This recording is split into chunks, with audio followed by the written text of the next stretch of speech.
like me, there's always some room for improvement on this stuff. And luckily, the great people at My Patriot Supply are making disaster preparedness easier and more affordable than ever by giving you over $1,500 worth of emergency food and preparedness gear free.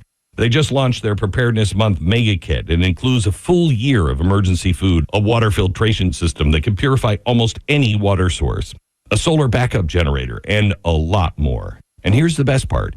If you go to mypatriotsupply.com/Glenn, you can get 90 preparedness essentials totaling over $1,500 absolutely free. So head to mypatriotsupply.com/Glenn for full details. That's mypatriotsupply.com/Glenn. Look out. It's only me. It's only the Kimmer with Pete Davis, sidekick, producer, sports raconteur extraordinaire, the mechanical mangler at the controls. It's Flounder, and it's Thursday, and we've had enough to hear with us going on. I'll tell you what. This is going to be a hell of a day, and I'd love to hear from you. I mean, what do you think? Man, talk about a double whammy. Holy smokes. Our number, 404-741-1230, 741-1230, Kimmer, Pete, and Flounder. And shwum-ba-boom, it's 9/11. And it's also the first full day of coming to grips with Charlie Kirk dead forever. I mean, it's really just sinking in. And I thought about a whole bunch of things going home last night that came to a couple of conclusions. And also, I wonder whether the killer's already dead. I wouldn't be surprised if they find him in a cave somewhere or something and he already killed himself, because I don't know whether he'd want to stand trial and be, I mean, I don't know, I'm just guessing. Anyway, it doesn't matter. Pete Davis, Mountain Jamaican. And by the way, we talked earlier, Pete has a game if we want to. On the other hand, we're going to play this by ear. It's a serious game, well, okay, all right, but here's the thing. We're still doing our freaking show. The terrorists are not going to win, and you freaking killer trannies are not going to win. We're still going to do the show. We're going to have Flounder's Funnies. We're going to have Holy Crap at Sports. We'll probably do some tweet. I mean, we're still going to do the show. We're going to concentrate on all the horror that's going on here and reacting to it and all the results and stuff like that. So, but still, they didn't win. And we're still going to do our stuff. So anyway, and with that in mind, as we begin, and I got a whole bunch of things, and we have Shannon Burke at 5 o'clock too from Man Country, Florida. So we're looking forward to that. And I have three 9/11 stories. And I'm going to read one an hour, and they're just a minute and a half long or something. I've had them for years, and I don't think I've done them in the last couple of years. I'm going to do them this year, damn it, because it's just time we really go back to some, gut-wrenching freaking basics. And I remember when I tried to go back in the Marines after 9/11, and they laughed at me and said, appreciate it anyway, and I started flying. I started putting not only flags in my house, I also started putting candles in the window, electric candles in the window.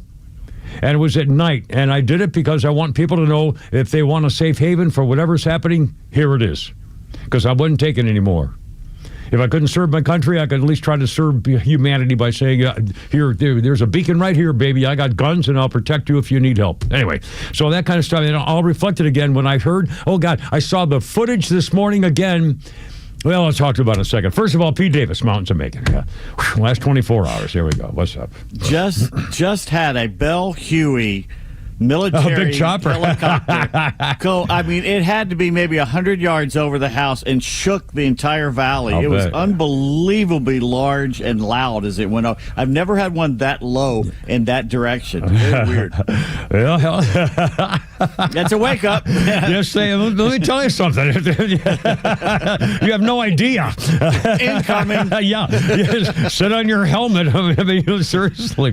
Oh, mercy. Anyway, and Flounder, Mrs. Flounder. He's in the back. Never mind. We'll talk to you later. I think everything's fine. I'm guessing. There he goes. Well, it's just they might as well put him on freaking roller skates. Oh, and by the way, before we get started, because we're going to start here in a minute on actual serious stuff. When I came in, they were doing a podcast. I don't have for good reason. I don't have an office. I don't have a desk. I come into the studio. I do my work at home from before dawn until I drive in here, and so I do all my work in the studio. Well, several days a week they do podcasts out of here, and sometimes they go late, so I don't get in here until afternoon and stuff. And so Flounder left me a message because he had a meeting to do something. He said, well, just use my desk. Flounder has a desk in the bullpen out here. So I did a video, and I think I sent it to you guys, and I put a video on Facebook and YouTube of me walking in, and I turned a corner, and I said, well, so this freaking figures. Flounder's desk looks like it's some kind of a model display at an apartment store. There's not a thing out of line. Every freaking paper is totally square. The pencils and pens are lined. I mean, it's unbelievable. I mean, it's like it's a catalog photograph. It's the damnest thing you ever saw. So I posted that. My daughter, Jennifer, says, get off his back. You know, we encourage this in men. You know, his daddy, you're not exactly the neat and clean guy. But again, and I made the video show, you could do surgery on his bathroom floor at his freaking condo when we were doing our podcast there. Pete, you know. I mean, his closet, like all the shoes were lined up and a little slide. I mean, my God, I was just the damnedest thing. All I do when someone points it out to me, I say, look at the famous photo of Einstein's desk and office the day he passed. Yeah, but he knew where everything was. But he knew where everything was. That's like my place. I guarantee you, if I showed you pictures of what I use for a desk, which is actually a dining room table, and I know where everything is. Anyway, let me show you. These are my files here. You know. Mercy. Okay, 308, Kimmer, Pete, and Flounder, 404-741-1230. And again, it's a sad day and a day, and it's a day. And we're here, and we're doing it, and we're sharing it with you, and we're going to be sad and do a lot of things and goof around and the whole thing, and here we go. A couple things to begin. Wow, I'm not sure where to start. Well, I'll do this. Again, this morning, Fox News ran, it must have been an hour or more. I was kind of working at the time, but I kept looking it up, and they were running the original raw footage of 9/11, of the attacks. And I heard conversations I hadn't heard since then, and I saw video I hadn't seen since then, including the video of the plane that actually caught the video of the plane flying into the tower. And when I saw that again, it hit me like a bolt. And I caught my breath. I mean, it really struck me right in the chest. And I thought, oh my God, here we go. And then you see the billowing ash and the smoke and the people running. I mean, all that video all over again. While we were seeing that, and then I heard the audio, and we're going to talk about what happened with Flight 93. In fact, part of it, I heard they played the original audio of the tower and some pilots when I tuned in, and they were saying this. One pilot was saying, this has to be deliberate, this has to be deliberate. The tower was saying, United 93, United 93. Another one said, I think he's descended. Another one, I don't know where he is, I don't know where he went. In the meantime, the pilot of United 93 got a hold of the tower, and his words were these. The pilot said, Mayday, Mayday, Mayday, Mayday. The tower, United 93, United 93. The pilot, Mayday, Mayday, get out of here. Mayday, Mayday, get out of here. United 93, United 93. Silence.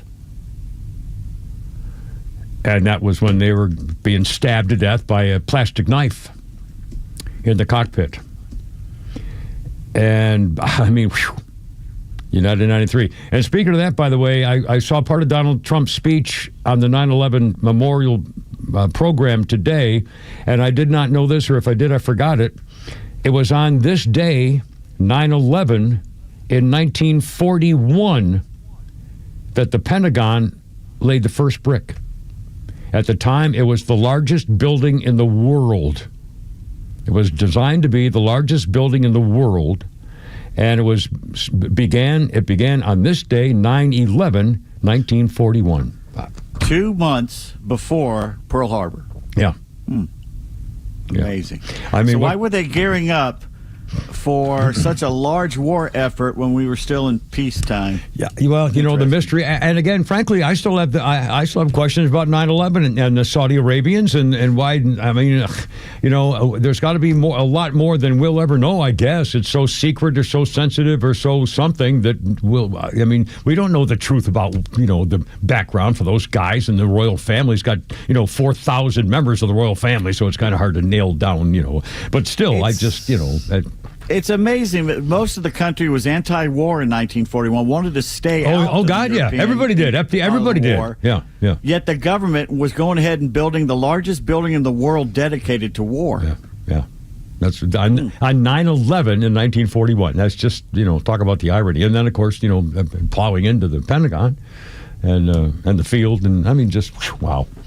Let's see. Kimber P. and Flounder, 312-404-741-1230. A couple of things, and again, this is, I don't know whether the shooter's already dead. My gut says he's probably already killed himself because I don't think he wants to be I don't think he wants to be public. Maybe want to be want to be a spokesman, a hero. Yeah, but again, the trannies, the nutbags who are killing people, tend to not live, and but we'll see. We'll see. I hope he lives. I hope to God he lives. Please let him live so we can, get him on board.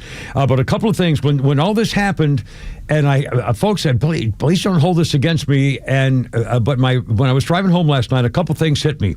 One is that the shooter, I heard somebody saying, well, it sounded like he was an expert, or he was a paid assassin. He was an expert, so and so. And I thought, no, I don't think there's any way. And here's why. Please forgive me for even saying this, but I can tell you that if he was a professional sniper, if he was a Navy SEAL or a Marine recon or a sniper or something like that, he missed his target. The target of a human body from 200 yards is not the neck. Joey Jones did a big tweet on that talking about he did? Yeah. If I can find it, I'll send it to you. Yeah, your dog target, we talk the target is not your neck. Obviously, he missed. And the reason, and again, the other thing is, I wondered whether he had an AR-15 type or a 308 or a 7.62 millimeter shot, a shell, because that would have ejected the casing. And if you do that on a rooftop, it may go over, and therefore you've lost evidence. As it turns out, he used a bolt-action rifle, which means the shell did not get ejected unless he wanted it to, but is even left in they caught the rifle, it was even left in the rifle. This guy was hardly a pro.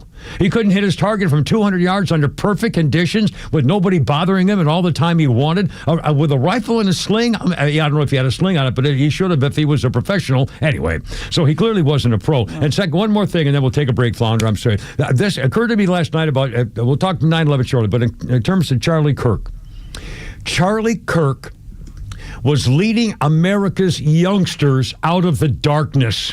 Charlie Kirk was taking the children away from those leftist controllers, the parents and the schools and whoever, with their wokeness and their gender idiocy, and you can become a furry if you feel like it and hate your country, and we're all a bunch of slave owners and everything else. And Charlie Kirk somehow connected to those youngsters, and he was taking away their children, and they killed him for it.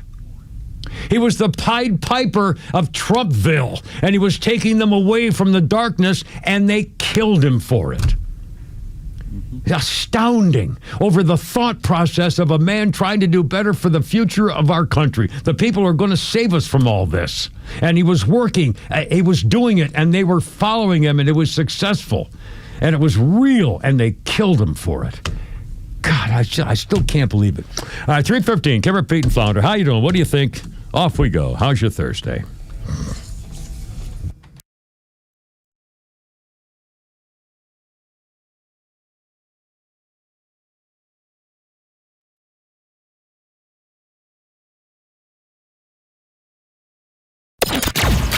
XTRA 106.3 app is your live connection to the station, streaming free across Georgia. But it's also loaded with all our original shows and podcasts. Listen to exclusive shows from Janelle King, Ben Burnett, and so many more. Grab the XTRA 106.3 app now and start streaming. Here today with Evan Ward, host of North Georgia's Retirement Game Plan. And Evan, we're told to enjoy retirement, but frugal investors often worry about overspending and running out of money. So when it comes to your clients, how can you help ease some of those worries? Well, it starts with income planning. And, here's one of the most common mistakes. It's almost every single person when we first meet with them, they have no income plan. Mm-hmm. They have a thought, they have a hope, they have hey, if we make enough money, we'll be able, hopefully, to make this money last, but there's no plan. And so we build comprehensive income plan that we know this is how we're exactly going to pay your bills in retirement, and more so because, look, retiring isn't about, well, I've got enough to survive. It's about enjoying life. You didn't work 30, 40 years of your life to get by in retirement. You did it to enjoy the things that you've always wanted to do. And so we're going to build a second component that covers that quality of life that every month, every year, regardless of what's happening with the market, regardless of what's happening in your life, this money's coming in like clockwork, and you never have to worry about it. You never have to stress about it. You're going to be able to keep the lights on and enjoy the kind of lifestyle that you're looking for. The name of the show is North Georgia's Retirement Game Plan. And Evan, you say it all the time on the show, a play is not a plan. You've got to have that comprehensive game plan when it comes to your retirement. You've got to. It's the only way to, one, make sure it's going to work, and two, make sure it's going to work efficiently. If you'd like to schedule that complimentary retirement income review, call Evan Ward and his team with Atlas Retirement. That number is 678-736-7799. Again, it's 678-736-7799. Or you can always reach them at the website. It's atlasretirement.net. That's atlasretirement.net. Investment advisory products and services made available through Impact Partnership Wealth, LLC, IPW, a registered investment advisor. Hey, this is Matt from East Cobb. We basically bought our house from our in-laws. It was my wife's childhood home. One of the issues that we've had when we first moved in was our dog in our backyard. It was extremely shaded, could never grow grass back there. We resodded it twice. So ATL Turf Co. did an amazing job with our backyard transformation. They basically created a miniature golf hole. We have a miniature fairway. We also have a miniature little putting green. Consists of about 4 holes, total about 40 yards, so you can definitely work on your short game and your putting. After that transformation that ATL Turf Co. did for us, my father-in-law came and saw his house the way it looked after the fact of we had a putting green and a miniature golf course. Sure enough, he did the same thing with ATL Turf Co. He has a beautiful backyard, wonderful stonework, drainage, and a beautiful practice area for chipping and putting. Check him out online at atlturfco.com. Hey, it's Los here to tell you about a new, stress-free, and completely transparent way to purchase your next pre-owned car, truck, or SUV. It's with Tom Mitchell, the Honest Car Guy. Tom, traditionally, I've been a payment buyer. How do you work with that type of buyer? I have people that come in all the time and they want to spend $20,000. Mm-hmm. Okay, if their payments are $400 on $20,000, they don't realize without the doc fees, without all this other stuff, we can put them in a 22 or 23 model car and we can spend a little bit more money and have the same payment. So if you're a payment buyer, don't come in here just saying, I want to spend $20,000, because we can sit there and help you and we can put you in a newer car with lesser miles at a payment you need. Friends, if you're in the market for a pre-owned car, truck, or SUV, get an honest car buy from the Honest Car Guy. You pay what we pay, plus an honest fee, and we back that up by giving you the bill of sale. That's our transparency guarantee. Call 844-SHOW-ME-1. That's 844-SHOW-ME, the number 1, or visit honestcarguy.com. All right, look out now. A couple of calls coming up. Kimmer, Pete, and Flounder and the Stones. The Stones. It's unbelievable. Rock and roll, baby. We're taking on those stinking Dems. Yeah, bomb threat at the DNC headquarters. Oh, gee, that's wrong. Oh, golly. Oh, let's remember. Oh, it's really wrong to have any violence of any kind. We should not make any threats to anybody. Let's remember that now, because we never do that, do we, in America? Oh, let's not do any threats against Democrats. Oh, no. Oh, let's all be sweet and together, okay? Sorry. Scumbag, liberal scumbags. I'm not going to be doing the crying, praying section. Yeah. Anyway, 2020, the Rolling Stones album Goat's Head Soup was number 1 in the British charts, the 11th British and 13th American studio album by the Stones, first released on 31st of August, 73.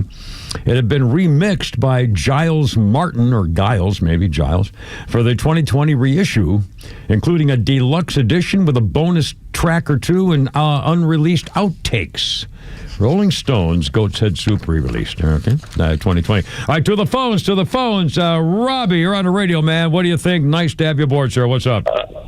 Oh, man, I couldn't hardly sleep last night just thinking about all this, but three quick things. Yeah. I can't believe all these kids know him and are crazy about him. Every one of them on my construction crew, one of them even sends him money. Yeah. Number two, what kind of dream team would he have been as a vice president with J.D. Vance? You know.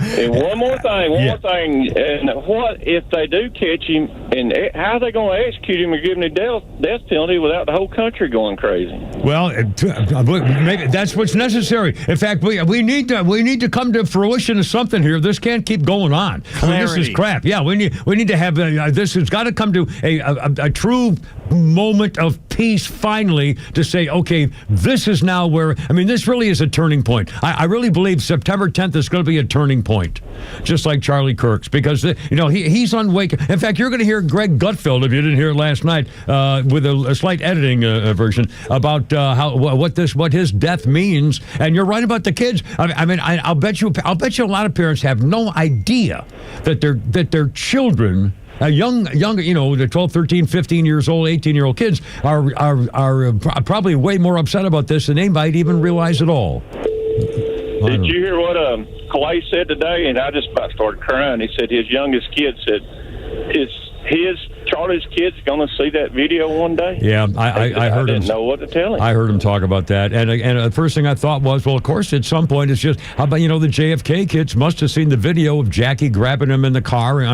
All that video and stuff, and say there forever. And obviously, the kids are going to see that one day. What kills me,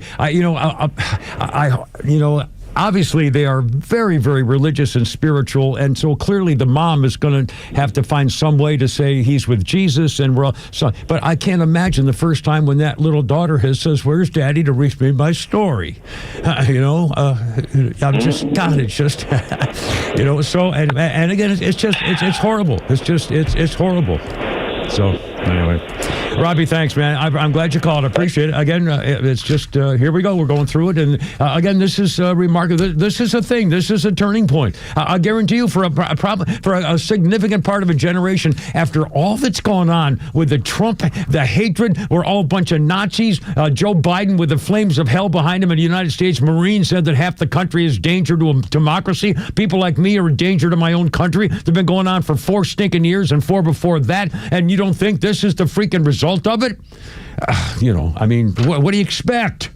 And now all the liberals are saying, all the websites, all the liberals, all the anchor, oh, well, there's no room for violence of any kind. Our condolences, kiss my condolences, you dirty, rotten phonies. You did this. Sorry. Anyway, I'm sorry. I found. Did we still have Shay on the phone? Or I may have talked too much. She probably hung. I'm probably. He's here. Hi, Shay. You're on the radio, man. How you doing? What's up? What do you think? Yeah, you could not have set this up better. You just said you didn't. You bet a lot of people don't know how it affected their kids. I didn't either until my daughter last night. I saw how she was affected by it, and I didn't even know she knew anything about Charlie.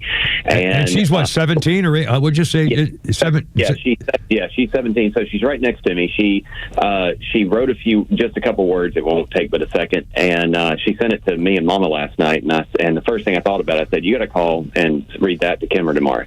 So if you don't mind, 30 seconds for her to read this. Sure, absolutely. Maybe 20. Okay, go ahead. A husband, a father, a man devoted to his cause, to his beliefs. To some, he may have been a hero, and to some, the enemy himself. But he remained loyal, elbow deep in his philosophy.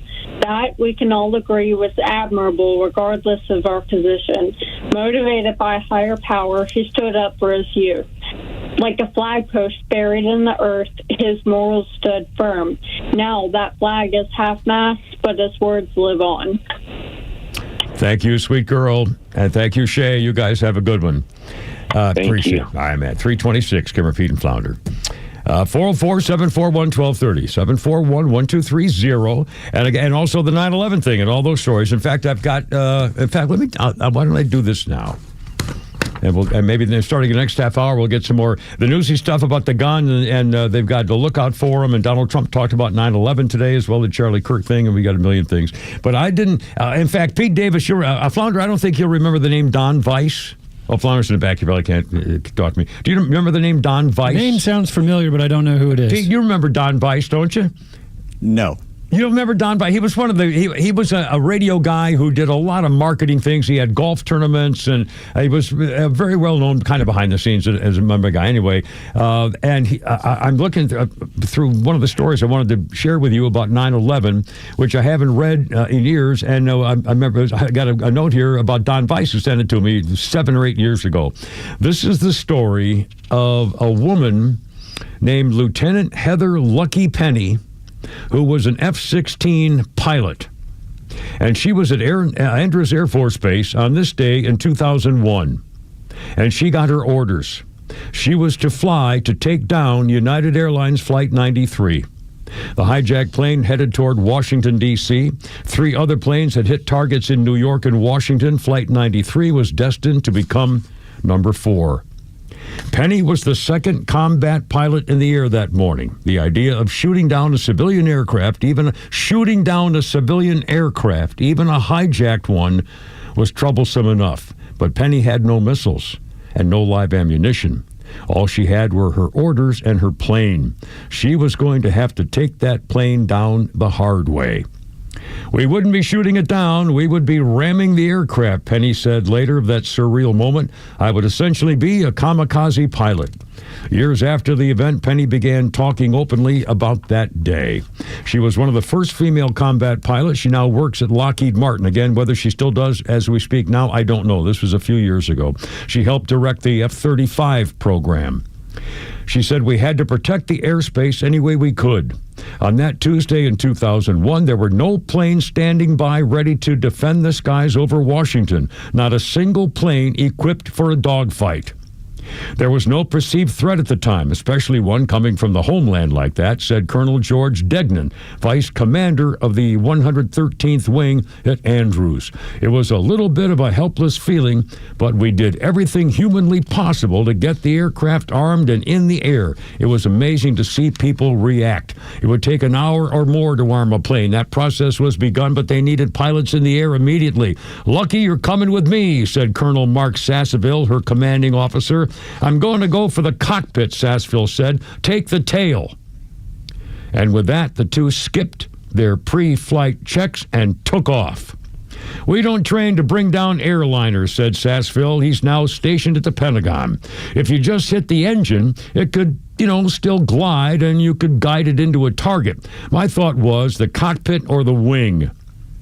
Caseville's plan was to maneuver the faster, more agile F-16 into the commercial airliner with enough time to eject. The timing, though, would require split-second perfection.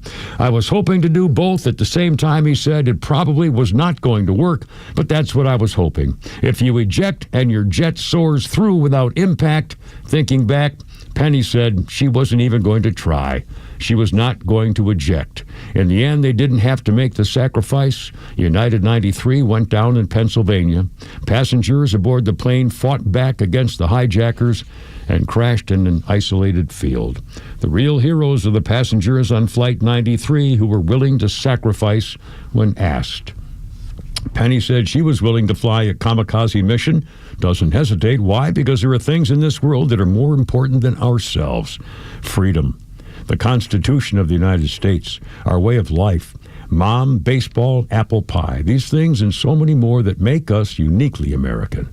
We belong to something greater than ourselves. As complex and diverse and discordant as it is, this idea called America, binds us together in citizenship and community and brotherhood.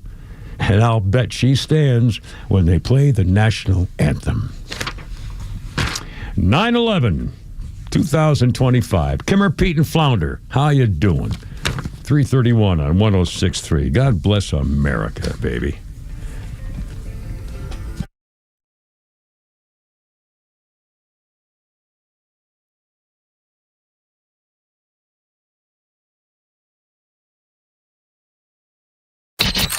XTRA 106.3 is Atlanta's home for NASCAR, and we have live races every weekend from across the country. Check out XTRA1063.com for the full schedule and join us this weekend for live NASCAR action.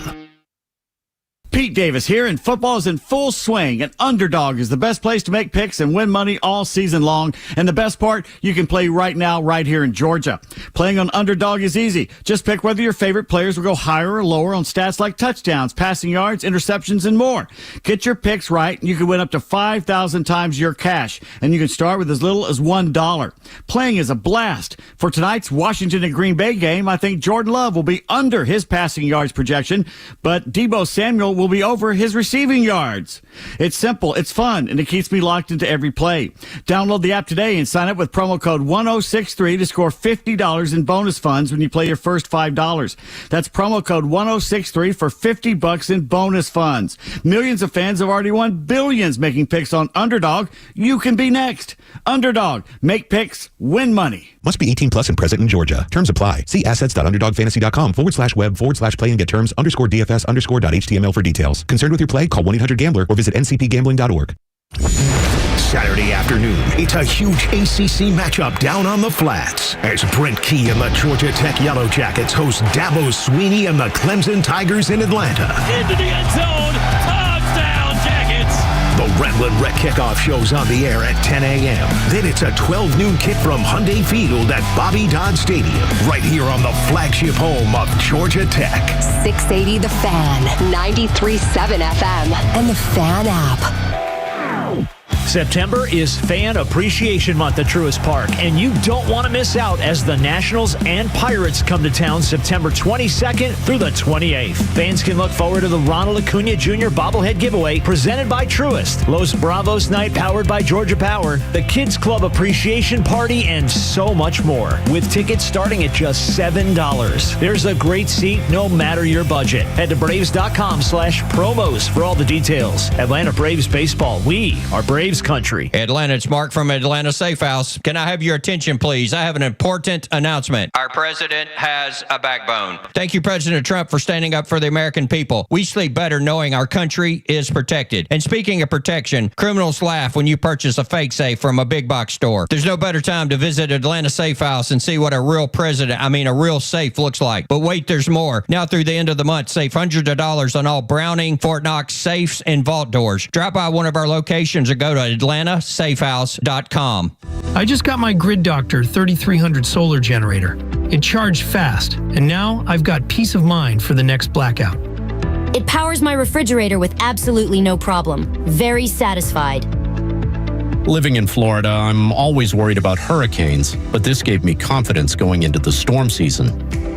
The night we lost power, it was freezing. I plugged in my electric blanket, slept warm all night, and still had battery left in the morning.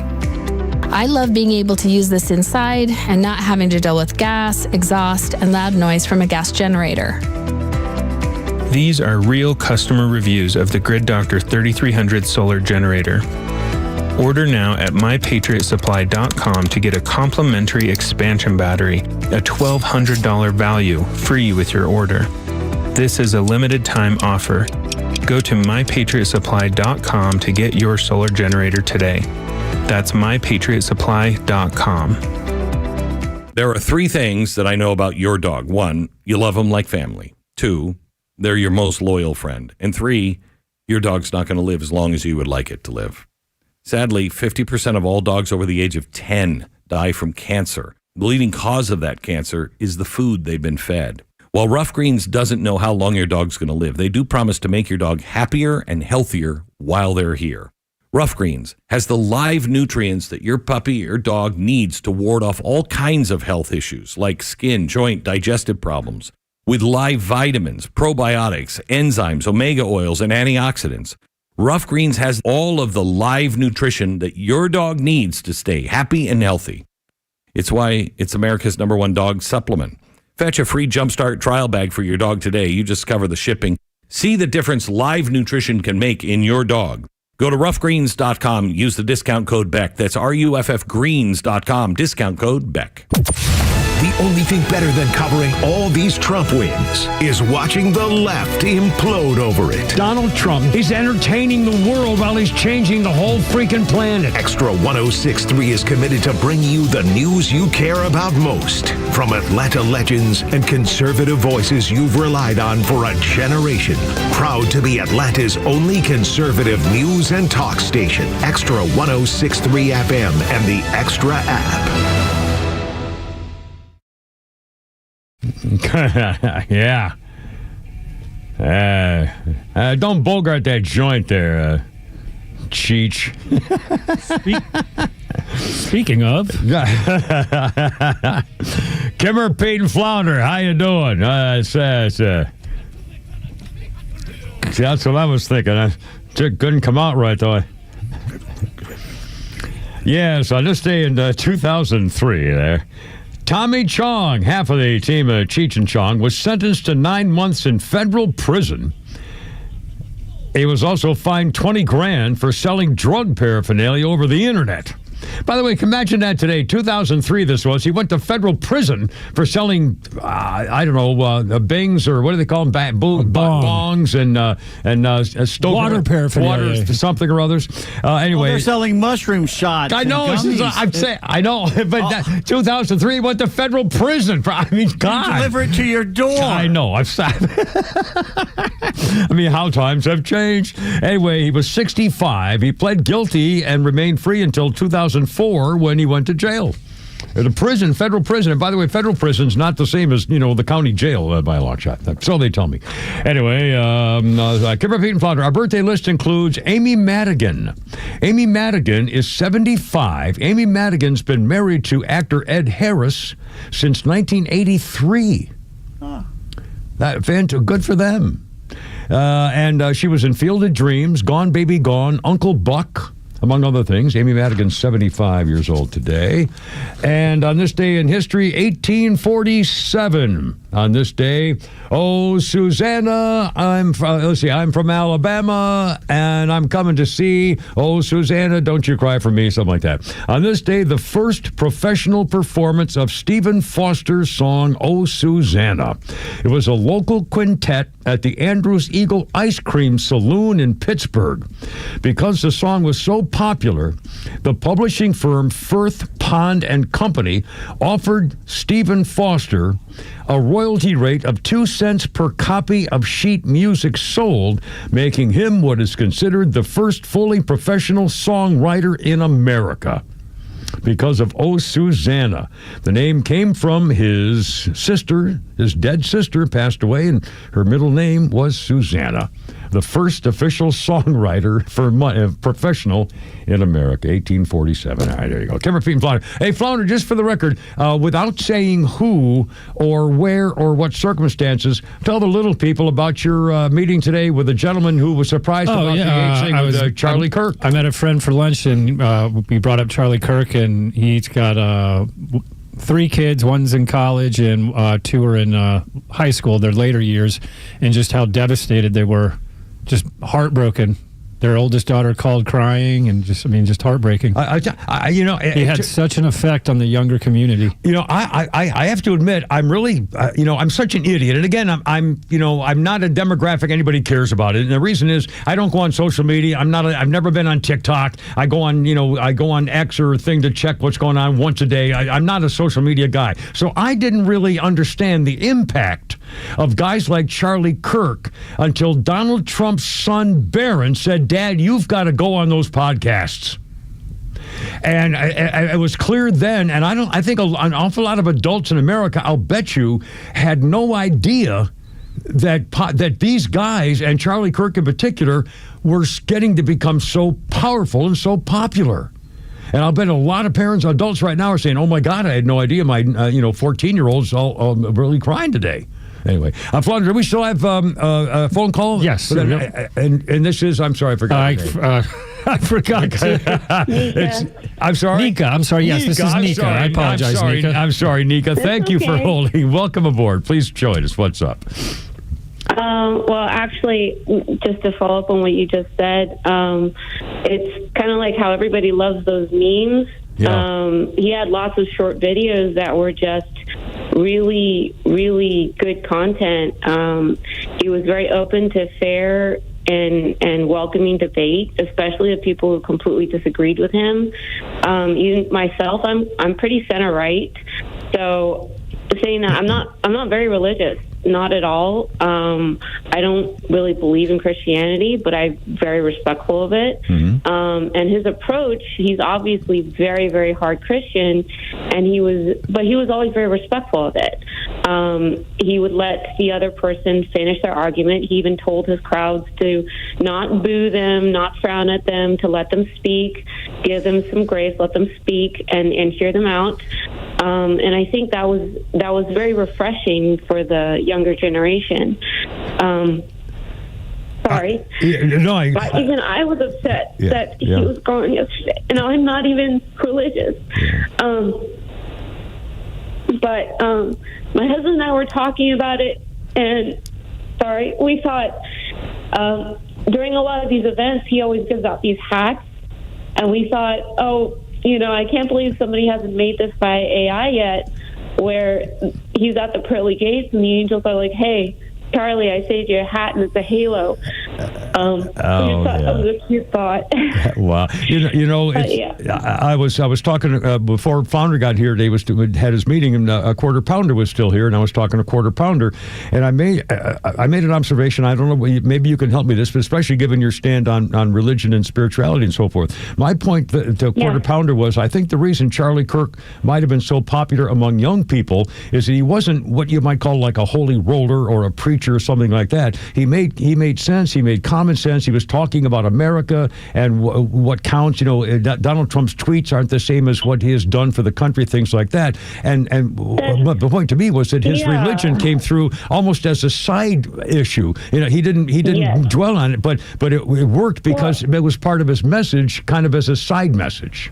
So something that he was always very emphatic about was clarity versus agreement. So he would, a lot of the times when you speak with the left, they get so enraged, especially the crazy ones. I mean, we have crazy rights too, right? Yeah. But sometimes they get into screaming matches, name calling, and that's when the whole argument degrades and you can't communicate anymore. What he always did was he delineated between, well, let's get clarity first. Can we agree on this? Can we agree on that? Okay, let's start there. And then he'll go on with the argument and even help the other side build their argument and be more clear about what they're trying to say. So it was as if he was teaching the next generation how to form their own opinions again, whereas the institutions today, they don't even let you speak up in class if they're teaching the unicorn method again. It's like the video from A&M. That's circulating virally now too. But he was very, very welcoming to open debate, and he always let the disagreeers, the dissenters, to the front of the line. He even had people specifically there to make sure the microphone gave them the clearest voice possible, made the crowd quiet down so he could hear what they were trying to say. So he actually listened, which is very different from what you get in the classroom, what you get with, emotional debates. So even when Charlie made his points from his religious point of view, I listened to that, and it was much more easier to listen to because he would structure it. He would be very civil when he offered them. He would delineate between parts that were scientific and parts that were faith-based. Okay, and he would say, okay, we have clarity but not agreement. And that was I think that was it. That was really what it was. It gave people the chance to form an opinion, to voice that opinion, and he taught them how to structure an opinion that wasn't smothered by institution. When I think about it and hear you speak about those things and how he mentioned I don't know how he got so wise. He was almost like a conductor. It was like he would start something and then he would kind of play each side to get to where he wanted them to go. You know what I mean? It was just I don't know how he got so clever and how he got so he was like a wise old owl, 31 years old, and it was like he knew exactly where he wanted to go and how to get people there. there and do it in a sweet and gentle and calm and pleasant, nice way. I mean, really remarkable. I don't know another person like him. He wasn't just that. He was also very firm on some things. There would be trolls who would meet him at his events, and they would be vicious and they would curse, and he would just find the smartest way to shut them down. If they couldn't say 2 words without cursing every other 2 words, he would say, "Could you stop cursing and be a little bit more respectful?" And that would just make them look stupid. If they said, "I don't believe in any absolutes," okay, do you believe in that? Absolutely. I mean, he made the smartest comebacks that really, jerked a knot in their tails and really made them think about what they were saying and realize, oh my gosh, what the hell am I espousing? So it was really refreshing. It really was. I don't know where he came from. I don't know what. I mean, I really don't know where he came from. I don't know. All of a sudden, this started in Charlie Kirk, and I remember the first time I saw him pop up on social media, releasing a tweet or something. I thought, boy, this guy's really great. I've never heard of him before until it became a thing. And what a remarkable young man. I don't know where either, and it was just because I used some social media to communicate with friends, and it came up on my scrolls too, and I saw some of his videos, and I liked them, and I enjoyed them, and just more kept entering my feed, and I that's how I got to know his videos, and then I told my husband that about him, and then it was my husband who texted me and said he just got shot. Oh wow! And it was like. It was as if free speech just got assassinated, and that was so shocking. Well, I'm sorry, I know, and I'm hoping we're going to hear Greg Gutfeld say something here in a minute. I'm hoping that what's going to happen is that. Yesterday I said this is a turning point. The name of his company was exactly what this is. This is a turning point. I think an awful lot of things are going to happen now in his memory and for him. I think the movement's going to grow more than ever, especially among young people and people like you who are there for what the message was and not, just for the right reasons. So I hope for the future's a better one. I hope you're hoping for a better future too. So. Yeah. I think all the independents are definitely shocked. I don't think the left listens to the independents.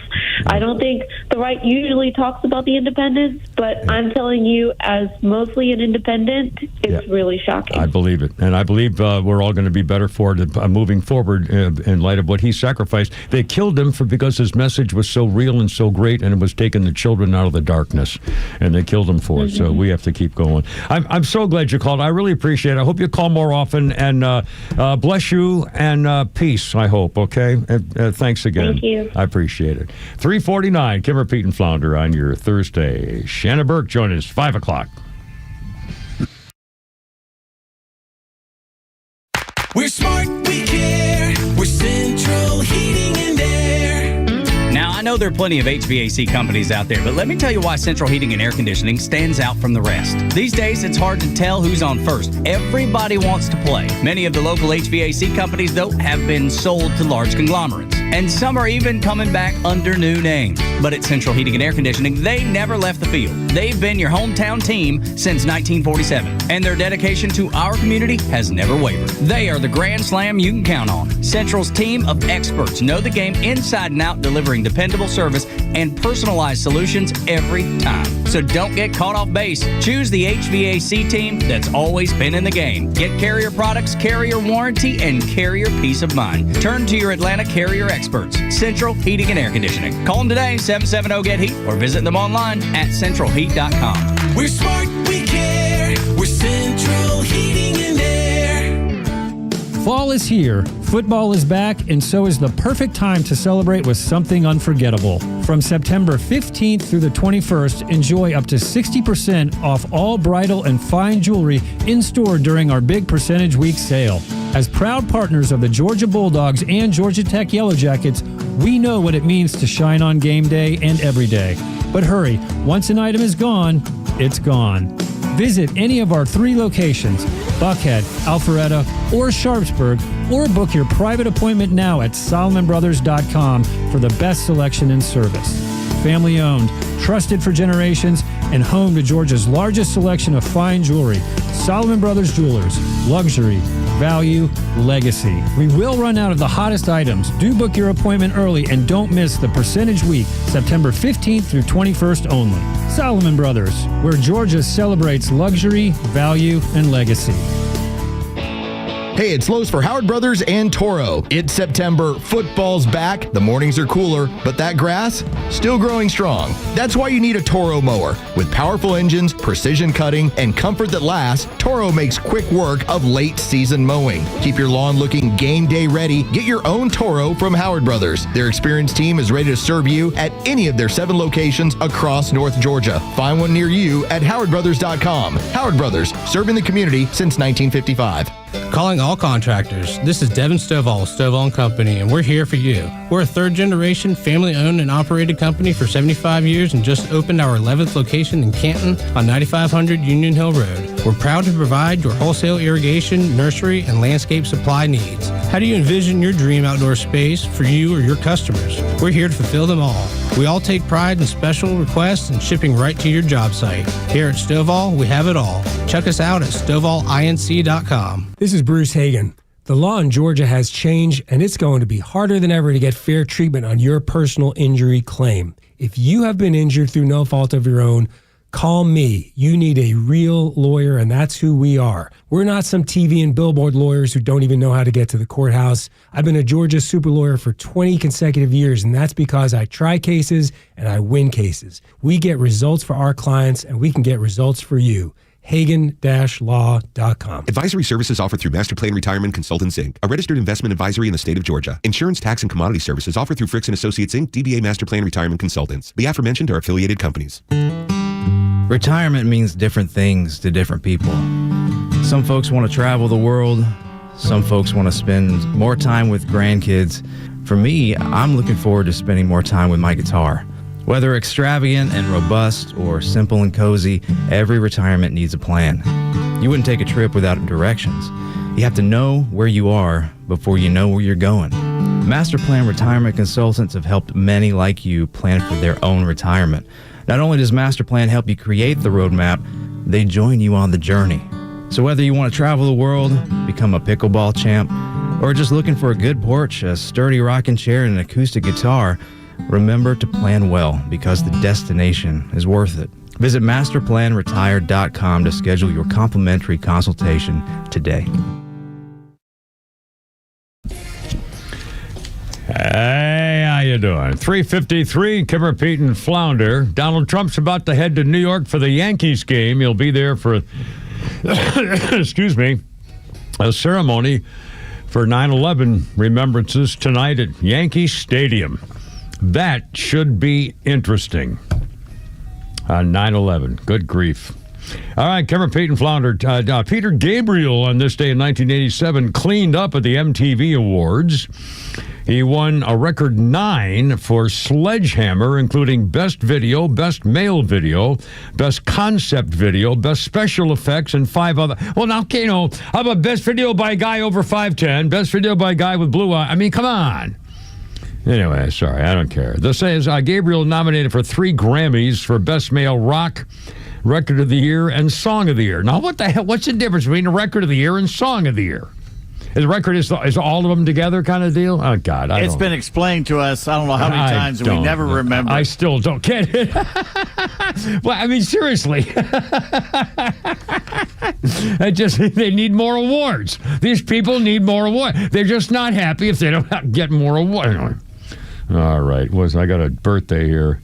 Should I talk about myself on this one? Yeah, let me talk about myself on this one. Tommy Shaw. One of the guys on Styx, the singing group Styx, Tommy Shaw, 72 years old. When I was in Chicago, I was co-anchorman with a black guy who was the biggest scuzzbag I'd known in a very long time. First name Jack, was a real dirtbag. He still owes me money. Cheapskate. So the black guy and me anchoring the weekend news. WLS, it's feeding ABC News. Yeah, okay. And then all of a sudden, this is 1980, 81, 82, and they start going, all the TV stations around the country started having those half-hour TV specials with all the pretty girls. It was just like a half-hour entertainment show, so-and-so, like This Week in Dayton or whatever. And so they said, well, everybody started having girls. Remember, we did it in Atlanta, too. They went to Channel 11, had Virgil Dominic, and they had to give a girl in there. And so WLS said, well, we need to put a girl on the weekend anchor desk, and we sure can't get rid of the white guy. I mean, we can't get rid of the black guy, so Peterson's got to go. So they put me in charge of the bureau out near the airport. I did all my live shots out there, but they took me off the anchor desk because I was white and a male. And we, anyway, so that was what was going on back then, and that was true. And I should have sued him. I could have. Then, yeah. That my entire life, both the federal government and every corporation I've ever known has been over backwards to screw white people. Yeah, yeah. I mean, this was a big white time males Charlie. Especially. Yeah. Yeah. Anyway, Kimber People 356. Okay, they've got the, as far as I know, and by the way, they keep saying there's going to be a major announcement here about this guy. I don't know whether he's dead or they found him or they must know who he is. They have his picture. I'm looking at his picture right now. Clearly, this was not a professional assassin. I mean, no gloves, no mask. He's got sunglasses and a hat. And you can tell by his body that he looks like that guy Kohlberger, the slaughterer of the college students. Anyway, tall, lanky kind of a guy. And they found he left the rifle. He left his palm prints and arm prints and footprints. They found the rifle with the shell still in it. And again, a bolt action means it's not going to go flying out of the barrel or the breech unless you want it to. So clearly this was, the whole thing was hardly professional. Plus, if he had been a really good shot, he would not have missed his target. And the side of the neck is not a target on a person. So that was fairly clear. But again, we don't know much more about that. It was a 30-06 rifle apparently. And he had tranny stuff all over. Here we go with the tranny thing. He hated, a tranny upset guy. Poor baby. Anyway, Flounder, we got time for a little Flounder's Funny in there? Let's do a little something here, probably. Yes, it was the gentleman you were talking about. Tom Dreesen? Yes, sir. His birthday today. Here we go. He's 86. My ex-wife, God rest her soul. She's not dead. I just wish God would rest her soul. What the hell was her name again? Oh, yeah. Plaintiff. Plaintiff. That's pretty funny. She used to have these terrible mood swings, and you know what I did one time? I bought her a mood ring. It was kind of interesting. Whenever she was in a good mood, the stone would turn green. When she was in a bad mood, it would leave a big red mark on my forehead. If a doctor ever told me I had 6 months to live, I'd want my ex-wife to come back and be with me, because it'd be the longest 6 months I had. If you're going through a divorce, you have to have a sense of humor. I was in court the other day. The judge said to me, I'm going to give your wife $3,000 a month. I said, that's fine, Your Honor, and from time to time, I'll try to give her a few bucks myself. Very nice of you, Judge. Tom Dreesen. I mean, he's 86 years old. He was one of the old Kennedy Vegas crowd clan guys. He was the opener for Frank. Yeah, for a very long time. And to me, he was never particularly, slapstick funny at all. He was more like a host, really. He was a guy who kind of would be part of the crowd, and he would get people laughing and joking and get going. But he was more like a host of an entertainment thing than a. He was harmless. Yeah, a nice guy, a nice man, but not exactly a sharp Don Rickles mind type guy, one of those guys. Rickles. Yeah. Anyway, and again, they found the gun for the Charlie Kirk assassin. It was wrapped in a towel in the woods with a chamber still had the round in it, and other rounds were there, and it had engraved with transgender and anti-fascist messages. I don't know what that means. Anyway, well, we'll keep you posted. At least come out. 4 o'clock news coming up here shortly. In an hour from now, we'll have Shannon Burke down in Man Country, Florida as well. More 9/11 things coming up, and a couple of songs. You're going to hear people, Jen Psaki and Greg Gutfeld's going to put it all on the line, too, as we bring you to Thursday on 106.3. Here we go. This is WFOM and W292EV Marietta, a Dickey Broadcasting Station. Locally owned and heard throughout Georgia on the XTRA app. A killer remains on the run. I'm Lisa Brady, Fox News. But investigators say key evidence was left behind after Charlie Kirk was shot at Utah Valley University yesterday, including a high-powered rifle found in a nearby wooded area, reportedly with an engraved message. Right now, the FBI has declined to comment on those engraved messages, which, according to Fox sources, were left behind on both the ammunition and firearm recovered from the scene. But the agency is saying when the killer stepped foot on this campus, he probably didn't raise too many alarm bells because he appears to be college age. Fox's CB Cotton in Orem, Utah. A footprint, palm, and forearm imprint were also found, and video surveillance footage shows the gunman's path before and after the shooting. The vice president and second lady meeting with Kirk's family and friends in Utah. President Trump announcing he'll posthumously award Kirk the Presidential Medal of Freedom. A sacred tribute repeated as the nation marks 24 years since the 9/11 terror attacks. And my sister, Laura Ann Marchese. There's not a day that has passed that we haven't thought of her at least 20 times a day. Loved ones reading the names of the nearly 3,000 people killed at New York's World Trade Center, the Pentagon, and in the Pennsylvania field where a fourth hijacked plane crashed as passengers fought back. Fox's Eric Shawn at New York's Ground Zero. Today, the 9/11 death toll continues, though, to grow so many years after the attack. Many who were exposed to the toxic dust from the collapsed towers, well, they've come down with 9/11-linked illnesses. There are 69 different types of cancers that have been detected, as well as emphysema and respiratory problems. The president speaking earlier today at the Pentagon ceremony before visiting New York for a Yankees game tonight. The Dow up 616 at the bell.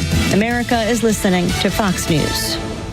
September is National Preparedness Month, so it's the perfect time to ask yourself some questions like, how much food do you have on hand for emergencies? How would you ever get clean water if the tap went dry tomorrow? What would you do if a storm knocked out the power for a week? If you're anything like me, there's always some room for improvement on this stuff, and luckily, the great people at My Patriot Supply are making disaster preparedness easier and more affordable than ever by giving you over $1,500 worth of emergency food and preparedness gear free. They just launched their Preparedness Month Mega Kit and includes a full year of emergency food, a water filtration system that can purify almost any water source, a solar backup generator, and a lot more. And here's the best part.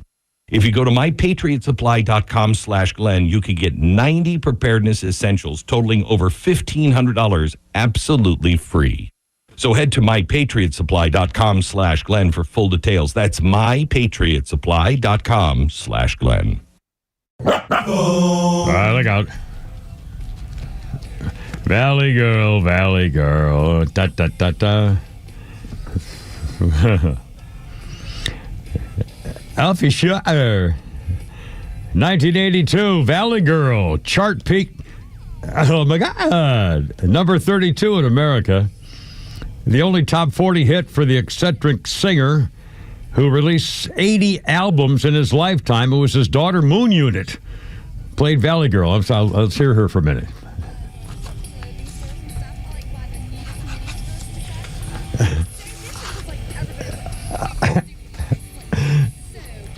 So bitchin'. Remember that phrase, so bitchin'? Oh, mercy. Valley Girl. And it was a movie, Valley. Wasn't there a movie called Valley Girl with that little blonde girl? What's her name? I think it was one of Nicolas Cage's first movies, and it actually was not a bad movie. Yeah, it was. He was a punk rocker from L.A., and she lived in the Valley. Yeah, I can't remember and he who was dating her, and it wasn't a bad movie. No, I remember. And plus, at the time, also, it was a thing. I mean, it was, what a wild country we have here. Things that have changed in just in your lifetime, my lifetime. Holy cow. Yeah, we used to get along. Yeah, that was a long time ago. Birthday list includes Taraji P. Henson. She is 55. She was Cookie on Empire. She was in Hidden Figures, Hustle and Flow, Benjamin Button, the TV series Person of Interest, and also Proud Mary. I think she was a killer in that one, if I'm not mistaken, and had to get revenge on the guy who hired her or something. I forgot. Anyway, and on this day in history, kind of a musical history note today before we get back to all the hard stuff. 1977, one of the oddest pairings in music history began on this day in 1977. David Bowie agreed to appear on Bing Crosby's Christmas special. It was not clear if either star knew who the other one was. The plan was to have the two, David Bowie and Bing Crosby, chat about their family Christmas celebrations and then sing The Little Drummer Boy. But Bowie said, "Nah, I hate that song. Can we just sing something else?" So Ian Fraser, Larry Grossman, and Alec Cohan wrote a song called Peace on Earth on the spot as a counterpoint, and the pair recorded the song within an hour. Bing Crosby died a couple of weeks later, never knowing how popular the song had become or who the hell was David Bowie anyway, back in 1977, which for some reason I find very amusing. Kim Repeat Flounder 406, how's it going? 404-741-1230, 741-1230. That last lady was a very emotional call, you know? Again, I'll bet you parents have no idea how their kids might be affected by this murder of Charlie Kirk, and I think you probably ought to ask him if you have kids in college and you don't talk to them very often, and who, you know, most parents probably don't. Give them a call or give them a text and it's say like a John Lennon moment, except for, you know, a niche and a certain age group. Well, it's a thing. I mean, it's not maybe, you know, the Kennedy assassination, but it's a thing. I mean, I think this is a lot bigger than people like me understand. I'm so far out of the loop that I don't, you know, so I don't really know. I'm only going by what I hear. And that young lady who just called a while ago, I mean, that was pretty powerful. And it's not like she's, you know, so religious that she doesn't know how to cope with life or something. That was a very powerful interview, I think, with her. And I'll bet you parents all over the place have no idea what's going on. We're still waiting. They keep saying there's more information coming on. The FBI director's going to Utah, and the killer's still on the loose. I wonder whether he's even still alive. They have the rifle. It was a .30-06 bolt action, a Mauser. And he left it there with a shell still in the breech. So again, you have to wonder why, and also he wasn't. You can see his pictures right here. There's no way that he doesn't know they don't know who he is. I'm Flounder. Are you trying to get me there? Yeah, we got Matt on the horn. Matt, welcome, sir. What do you think? Hey guys, love the show. I got a couple comments, one on 9/11 and one on the happenings yesterday. Yes, sir.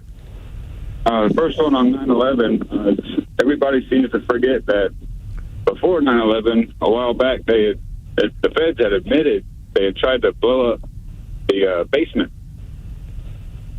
That's on 9/11. Yeah. And then I heard something a little bit about, and I'm not seeing anything coverage about, yesterday, maybe a few hours after the Charlie Kirk incident, somebody shot up a school and a few kids got hit. Yeah, in Colorado, yeah, and the governor made a big deal by trying to pray for them. He didn't say anything about Charlie Kirk or anything else, but and again, horrible. You know, obviously, I don't know what happened. I don't know much about it. We haven't paid much attention to it, but you're right. And again, you know, of course, my family's in Colorado, and I have friends who have kids in Colorado, so we were kind of communicating about it. But here it's, you know. I almost wonder if the reason that it's not being covered about the Colorado shooting is that maybe the skin color of whoever did it. I'm sorry. The reason is what? I'm sorry. I missed part of that. Why do you think they didn't cover? Curious, I'm curious if it's about the skin color of the shooter.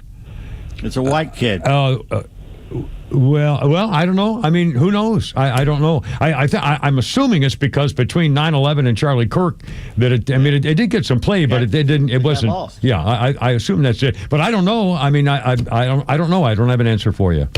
I think it's a legit question. I doubt it. I think it's just because of the nature of the, news goes, only so far for someone. And Polly Holiday picked a bad day to die, too. Yeah, kiss my grits. In fact, we had the story we didn't get to almost anything yesterday because of what was going on. So, and again, thank you, sir. I appreciate it. But yeah, she played Flo from the diner. Kiss my grits. Well, kiss my grits. And she passed away. She's 80-something. I think it wasn't 82 or 3 or 4, whatever. Anyway, so that's the thing. 409. Okay, Flounder, let's have a little fun here. First of all, the impact of Charlie Kirk's assassination. I'm going to do more 9/11 stuff here too later. Charlie Kirk's assassination. Let's play Greg Gutfeld last night. Now, Flounder, obviously, because we want to keep the radio station license intact, has had to edit part of this comment. But here is what Greg Gutfeld believes might well be the impact of the assassination of Charlie Kirk, if you will. Thoughts and prayers for his family. They need it from all of us. And Jesse's right. If they could do this, they are capable of anything. I think that was the message. I believe that was the message. It's really hard to radicalize Republicans. Yeah. You know, it's like we're not the radical type.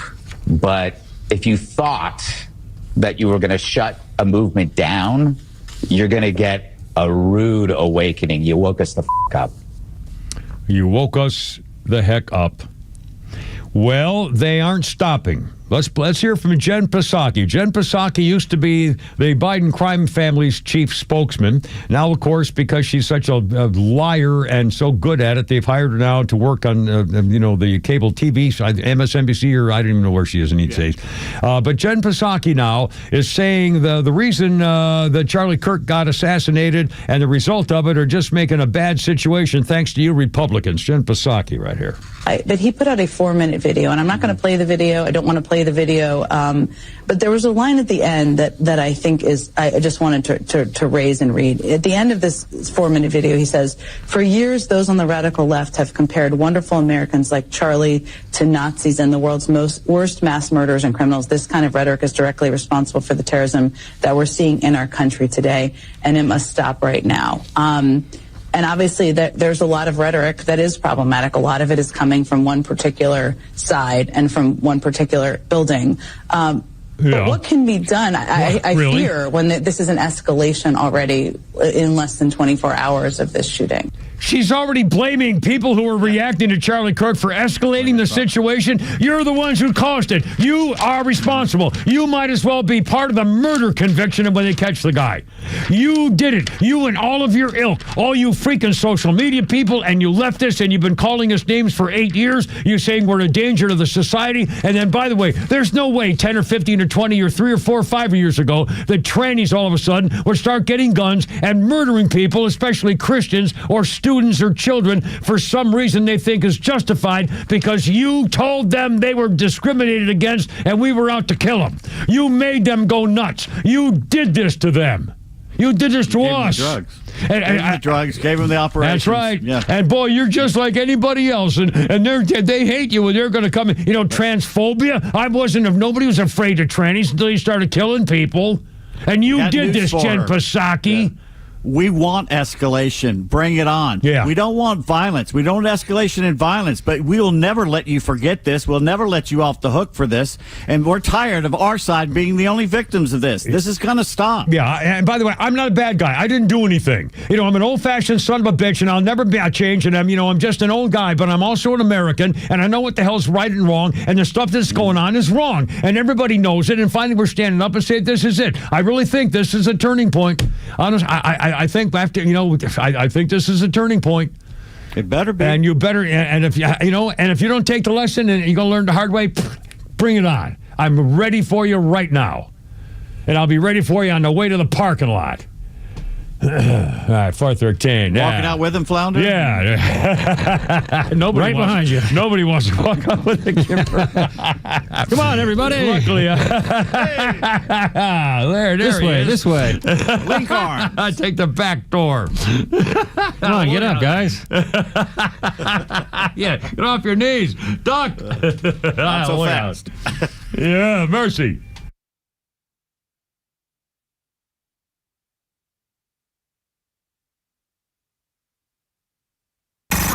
It's time for the Bortz Report, brought to you by Southern Exteriors, the Southeast premier home exterior solution. Quality and precision you can rely on for over 20 years. Visit southernexteriors.co. The Queen and I are actually on the road right now in the Bortz bus, so this morning before we pull out, I wanted to grab the iPad, oddly enough, and record a new commentary for today. Of course, it's about the assassination of Charlie Kirk. Number one, please notice that in the media, if it's a left-wing media outlet, they'll refer to it as a murder. Right-wing, they'll refer to it as an assassination. Just an odd difference. But violence by leftists against conservatives is on the way up. We've had 2 attempts on Donald Trump's life. Elon Musk threatened with assassination. 2 staffers at the Israeli embassy in Washington killed. The United CEO killed by a violent leftist anti-capitalist. In fact, a poll shows that 48% of liberals think it would be okay to murder Elon Musk. 55% of liberals say it would be okay to assassinate President Trump. I brought this up a long time ago when I said that liberals are starting to say that speech is violence. In other words, if you say something that they don't like, that is considered to be a violent assault on you, and they are perfectly entitled to respond with violence. Actual, real violence, like killing somebody who says something you don't like from the top of a roof in Utah. As of right now, they're still looking for the killer, the person who shot Charlie Kirk. When they do, if they do, I'm betting that the left will immediately start setting up GoFundMe accounts to pay for his legal defense. And that's where we are today. Neil Bortz, XTRA 106.3. The next big storm isn't a matter of if, it's when. Is your home ready? Southern Exteriors offers free inspections and dependable storm damage repairs with in-house warranties and honest service. Right now, get 10% off any job or 12 months, 0% financing. Hey, it's Tug, and I've met the team at Southern Exteriors. They do things the right way. Call 877-9-SOUTHERN or visit southernexteriors.co. It's 877-9-SOUTHERN or southernexteriors.co. Hey, by the way, if you're putting in like a fireplace or an outdoor kitchen in your place outdoors, wholesale landscaping supply, our buddies Stovall and Company will take care of that stuff for you, as well as plants and trees and flowers and shrubs and bushes and rocks and boulders and sprinkler systems and irrigation systems. And again, if you do stuff outdoors, you're a contractor and builder, probably know exactly where to go. Stovall and Company. Paul and the boys been doing this for so long, 11 locations, latest one up in Canton, and if they don't have it, they'll find it for you, including if it means they lose the sale to somebody else. You'll love this company, StovallInc.com. Hey, it's Front Office Lowe's for True Prep. True Prep, Atlanta's preparedness superstore, is not only the go-to location for security and preparedness, it's also the hotspot for incredible savings. Visit True Prep's new deals page to discover hot sales and clearance items on firearms, prepping gear, and more. Then, check out the used and consignment page for top quality guns and gear at unbeatable prices. Both pages update automatically throughout the day as new products are added. So check back often to snag the best offers. Check them out now at TruePrep.com. That's TRUPrep.com. Hi, I'm Chris Lalamia, owner of the Trusted Toolbox. Are home repairs piling up? Are you feeling overwhelmed? Relax. We've got you covered. From drywall dings and leaky faucets to deck repairs and trim replacement, we're your one-stop shop for everything for your home needs. No more juggling multiple contractors. Just call us at the Trusted Toolbox and we'll handle it. Your home deserves the best, and we don't want you breaking your back trying. Call the Trusted Toolbox today at 770-623-3097 or visit us at thetrustedtoolbox.com. The Trusted Toolbox, your one-stop shop for home repairs and more. Are you looking for something simple but delicious, sweet but also savory? Discover Schumann Farms Sweet Onions. Schumann Farms is a third-generation family farm with the Real Sweet brand sweet onions. Whether you're grilling, sautéing, or simply adding a fresh crunch to your salad, Schumann Farms has you covered. Look for Schumann Farms Real Sweet brand sweet onions at your grocery store and taste the difference for yourself. Schumann Farms, the Georgia family farm growing tradition and the world's sweetest onions. Summer is all about making memories, right? Backyard barbecues, road trips, maybe finally getting around to that hiking trail you've been eyeballing. But if you're living with pain, those future memories can be stolen from you. So here's a thought. Call 1-800-4RELIEF and try Relief Factor. Relief Factor is a 100% drug-free daily supplement designed to help your body fight pain. It's a doctor-developed formula made from natural ingredients. Best part? Relief Factor doesn't mask pain. It helps reduce or even eliminate it for good. Whether it's kayaking, running around with the little ones, or just chilling in a hammock, Relief Factor can help you feel better, move better, and do more of the things you love all summer long. So if you're ready to reclaim your summer, head over to ReliefFactor.com or give them a call at 1-800-4RELIEF. Do it now and get their 3-week quick start for just $19.95. That's 1-800-4RELIEF. I'm afraid if I speak, I'm going to knock over my papers. They're standing straight up, but if I talk, then breathe on them, they'll fall over for the breath. You know how you stack papers and stuff, and I did. And I took my hands off, and they're standing upright on the desk. My hands are nowhere near them. Do it. He's going to knock them over. He said, "Die, you bastard!" You know how hard it is to just. I mean, I put it up there, and they just stayed there. They did it again. Look at this. They're doing it again. Anyway, don't make me come back in there. I'm sorry. I'm easily amused. Anyway, this Casey and the sunshine. I think with the thing they're banning. I think what's funnier is when you do that before the show when we're here and we don't see it and you're trying to get our attention. It's like, come on, this is what I got right now. That's all I got. Let's see. Casey and the Sunshine Band, 1976, went to number 1 with Shake, Shake, Shake. Shake your body. I thought it was shake your booty. It's shake your body? Shake your booty. Yeah, here it says shake your body. Well, this guy misspelled it. Anyway, it was their third number 1 hit. It was only number 22 in Britain, which is okay, whatever. Casey, I'm kind of surprised. Kind of surprising. Let's see, birthday list. Let's do Christy McNichol. And here's, my immediate memory went to one thing that's not even listed here. This is Flounder's guy. It's not Flounder's the guy. He gets this for me. I come up with my list, and he comes up with his, and I put them all together. Well, Christy McNichol, on his list, it says here 63. And here's what they say. She was the kind of a big deal in the 80s.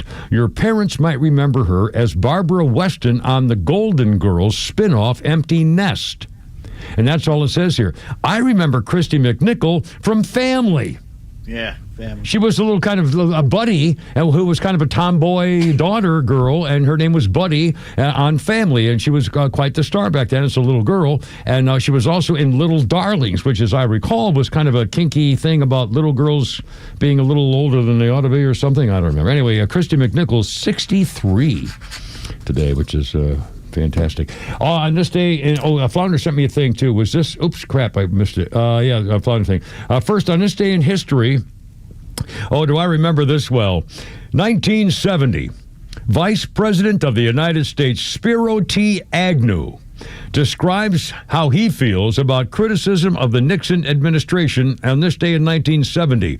He calls them nattering nabobs of negativism. Yeah. In the United States today, we have more than our share of nattering nabobs of negativism. They have formed their own 4-H club, the hopeless, hysterical hypochondriacs of history. He's right. That was right. He was absolutely right. But he also went to prison for that tax evasion thing there with the cheating and the stuff. Go back a little bit. We all knew that Christy McNichol was a tomboy at the time. Yeah. She was kind of, even as a kid, she was kind of boyish. Yeah, she was very boyish. Yeah. Now, today, they pop her full of chemicals and, cut things off of her. Turns out Christy McNichol was just gay. Yeah. And, again, this whole thing between tranny and gender and gayness is not the same thing. We're not talking the same thing. They're not part of this. LGBT should not be having the tranny part of that. And they're different. It's particularly troubling because we're talking about children. I mean, Christy McNichol at the time was, 12, 14, or 11, or whatever. If she was today, her parents would probably try and change her.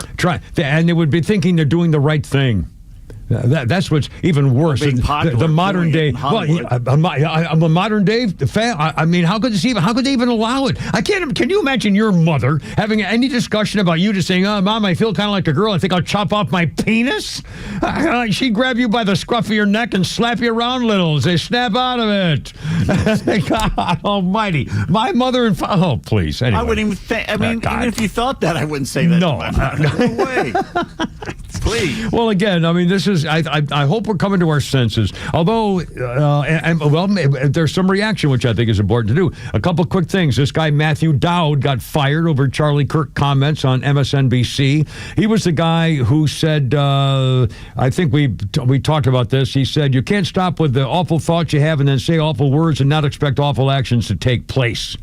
He ran for the Texas lieutenant governor's office some time ago. He said that's the environment we're in. Well, the MSNBC president's a girl, and she fired him. She said his comments about Charlie Kirk were inappropriate, insensitive, and unacceptable, and we apologize. Hey, screw you and your apologies. You let him say stuff like this for 8 years. Yeah. Your station said stuff like this for 8 years. So finally, because the whole world is now reacting to scuzzbags like this, saying something like that at a time when Charlie Kirk got murdered, got assassinated, and you said, well, now we better do something because of the reaction. You're responsible for it. You and your ilk are responsible for Charlie Kirk's assassination. It's as simple as that. If the mainstream media and the non-mainstream media, the cable channels had stood up for the right thing from the beginning, they would have had. I was thinking about this the other day. I remember back when I was a TV anchorman. I remember back in the 70s, and even in the mid to late 70s, television stations, maybe not every market, but television stations in America, frequently, and almost all of them, had some kind of a commentary. They had a station manager or an editorial. Hell, CBS had Eric Severide. Remember that, Pete? I'll bet Flounder doesn't because he was not old enough. But you remember Eric Severide was the commentator for CBS. Yes. And he would have a commentary, and he would say this is da-da-da-da-da, and they would take a stand on what's good for America. We had every television station I worked for had a general manager who would come on with a commentary. Paul Raymond. Yeah. Yeah, here in Atlanta. I mean, it was everywhere. Channel 5. Yeah. Well, all that's gone. Nobody's now. Look at the difference in what's happened now. Where they not only are they not going to take a stand on what's so great about America, what we stand for. They're afraid, and now they're doing things. They're reacting as opposed to leading. They react to what's happening. That's why news stories are covered today. It's not that they're going to get the news. They're saying, okay, what's social media doing? What's TikTok saying? And let's go get the reaction to it. I mean, that's one way of getting the news. But then you're just reacting to the riffraff and the dregs of society and the stuff that gets all the clicks. I got to say, when I first started out in professional newsroom, I thought it was lazy to just look at the paper every day and just pull stories out of there. Okay, that's what we're going to do today because that's what the AJC says they're doing. Right. I was like, who cares what the AJC's doing? It's not our listenership doing something. And nowadays, it's the exact opposite. They go on the internet and go, well, the internet's talking about this, which is actually got a better feel of what's going on than the AJC did back in the 90s, but still, it's laziness. And again, a lot of people are getting their news. In fact, I'm guilty about this, and I should be getting more news from my phone. I should be getting more information because, the stuff that happened yesterday on Charlie Kirk was all social media. The newspaper, Fox News and New York Post didn't have it for a long time after social media before did. Anybody else. By a mile. Always that way. Yeah. It started? It started with the Boston bombing of those two Chechens or whatever, blowing up the Boston Marathon race. Yep. That's what got me watching, paying attention to Twitter. Yeah, all night long. I remember all of a sudden they were the ones who had all the information. People couldn't stop looking at their phones. Police scanner. Yeah. You could listen to what was going on when it was happening. Yeah. Flounder, I'm sorry. Were you trying to get me? Yeah, we got Matt on the horn. Matt, welcome aboard, sir. How's it going? What do you think? Hey, I'm like you today. And you and Pete. I'm angry. But I got a question for you guys. Yeah. Would you rather have the police bring the shooter in alive? Or yes. You don't Yes. Absolutely. Yeah. Because I first said to my wife, I said, I don't really care if he's dead or alive. And she's like, no, put him in prison and let him listen to Charlie Kirk on a loop for the rest of his life. Well, for one thing, we want to find out all about him, what he thinks, what he says, if he's crazy, if he's, we want to know everything about this thing just for the record and find out what's happening so we can, put some, myths or whatever to rest. And again, if he, now maybe he'll love prison, but I'll bet you, who knows? I hope he hasn't killed himself. I hope he doesn't fight and gets killed. I hope he is taken alive. I hope. All right, Matt. All right. Thanks, man. Fair enough. Take care. Thank you, sir. Appreciate it. Coming up on 4th. That was at 4:30 already. And don't forget Shannon Burke at 5 o'clock. I have another. In fact, when we come out of here, I'm going to do another. I have 3 stories about 9/11, which have touched me over the years, and I'm going to do another salute to a hero of 9/11 coming up here in a little bit, and I got one more after that, after the 5 o'clock news, and we will do Holy Crap of Sports, and we have Flounders Funnies, and we're still doing our show, and off we go. So, Kim Repeat and Flounder, 4:30 on 106.3. Here we go.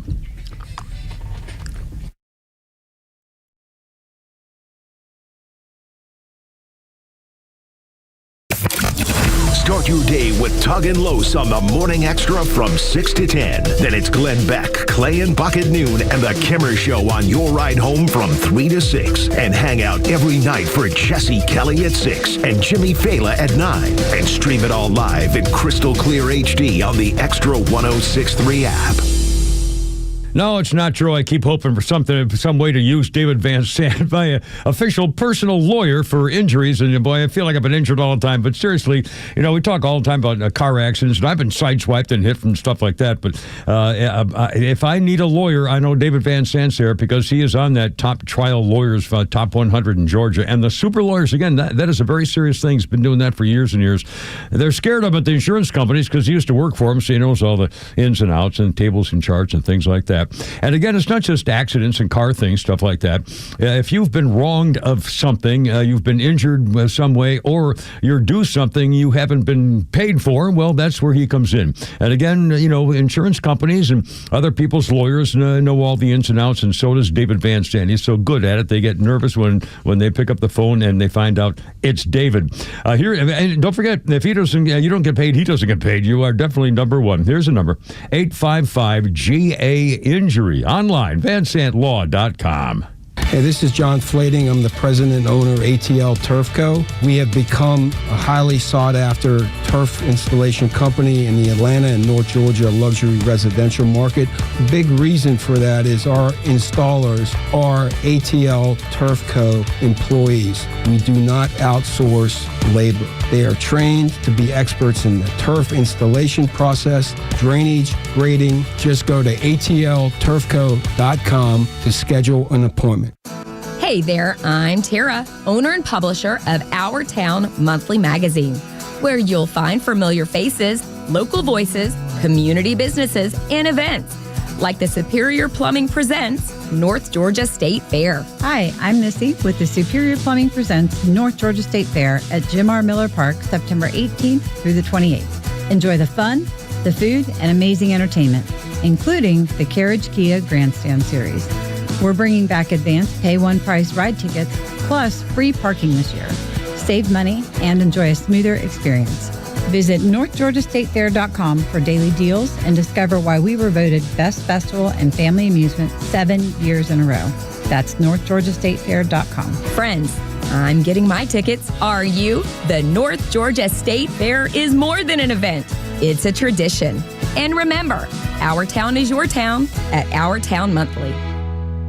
Veterans across Braves country are returning to our communities and need a trusted resource to navigate life beyond military service. The Warrior Alliance is expanding our impact and needs your support to change thousands of lives for the better. This is Kelly Kroll, and I'm inviting you to join us for an exciting benefit dinner, followed by an Atlanta Braves private event on Friday, September 12th to support veterans and their families. Special guests include powerful veteran testimonies and 5-time All-Star Andrew Jones. Tickets are on sale now at thewarrioralliance.org.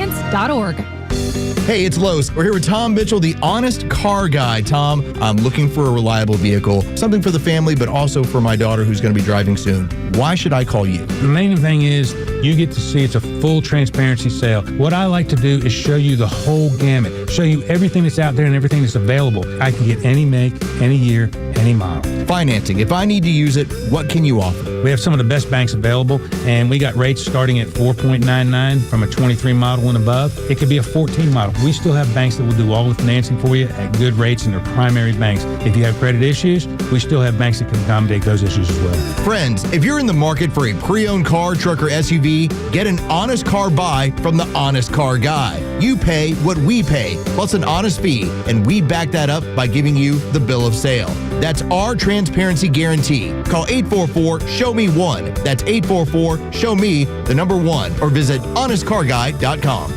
Attention Warriors, are you a veteran ready to navigate to success after service? Tune in to the Warrior Alliance Network. Join us as we spotlight inspiring stories, provide essential resources, and connect you with a community dedicated to empowering veterans. From career advice to health and wellness tips, the Warrior Alliance Network is your go-to hub for post-service success. Tune in Saturday mornings at 11 a.m. on XTRA 106.3. Join us on the mission, the Warrior Alliance Network, where warriors thrive together. Visit us at thewarrioralliance.org for more information. All right, here we go now. 4:35. Kimmer, Pete, and Flounder. Another Jimi Hendrix, eh? 1970, NME's Keith Alston interviewed Jimi Hendrix in England in 1970. The interview turned out to be his last. Jimi Hendrix died 7 days later. During the interview, Hendrix talked about a new musical phase with planned collaborations with Miles Davis and Paul McCartney.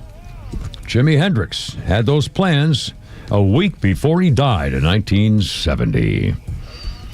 Our birthday list includes, let's see, it's got a little something here. How about Virginia Madsen? Earlier I gave you the birthday for... now I can't find it I hate when I do that. Wait a minute. Oh, crap. Come on. Where is it? Oh, Amy Madigan. Earlier I said Amy Madigan was 75, and now Virginia Madsen, I don't know why, I think that's kind of funny. They have two girls now the same name. Virginia Madsen is 64. She played Congresswoman Hook Stratton on Designated Survivor, Helen Lyle in the original Candyman, Princess Irulan, I don't know, in the original Dune.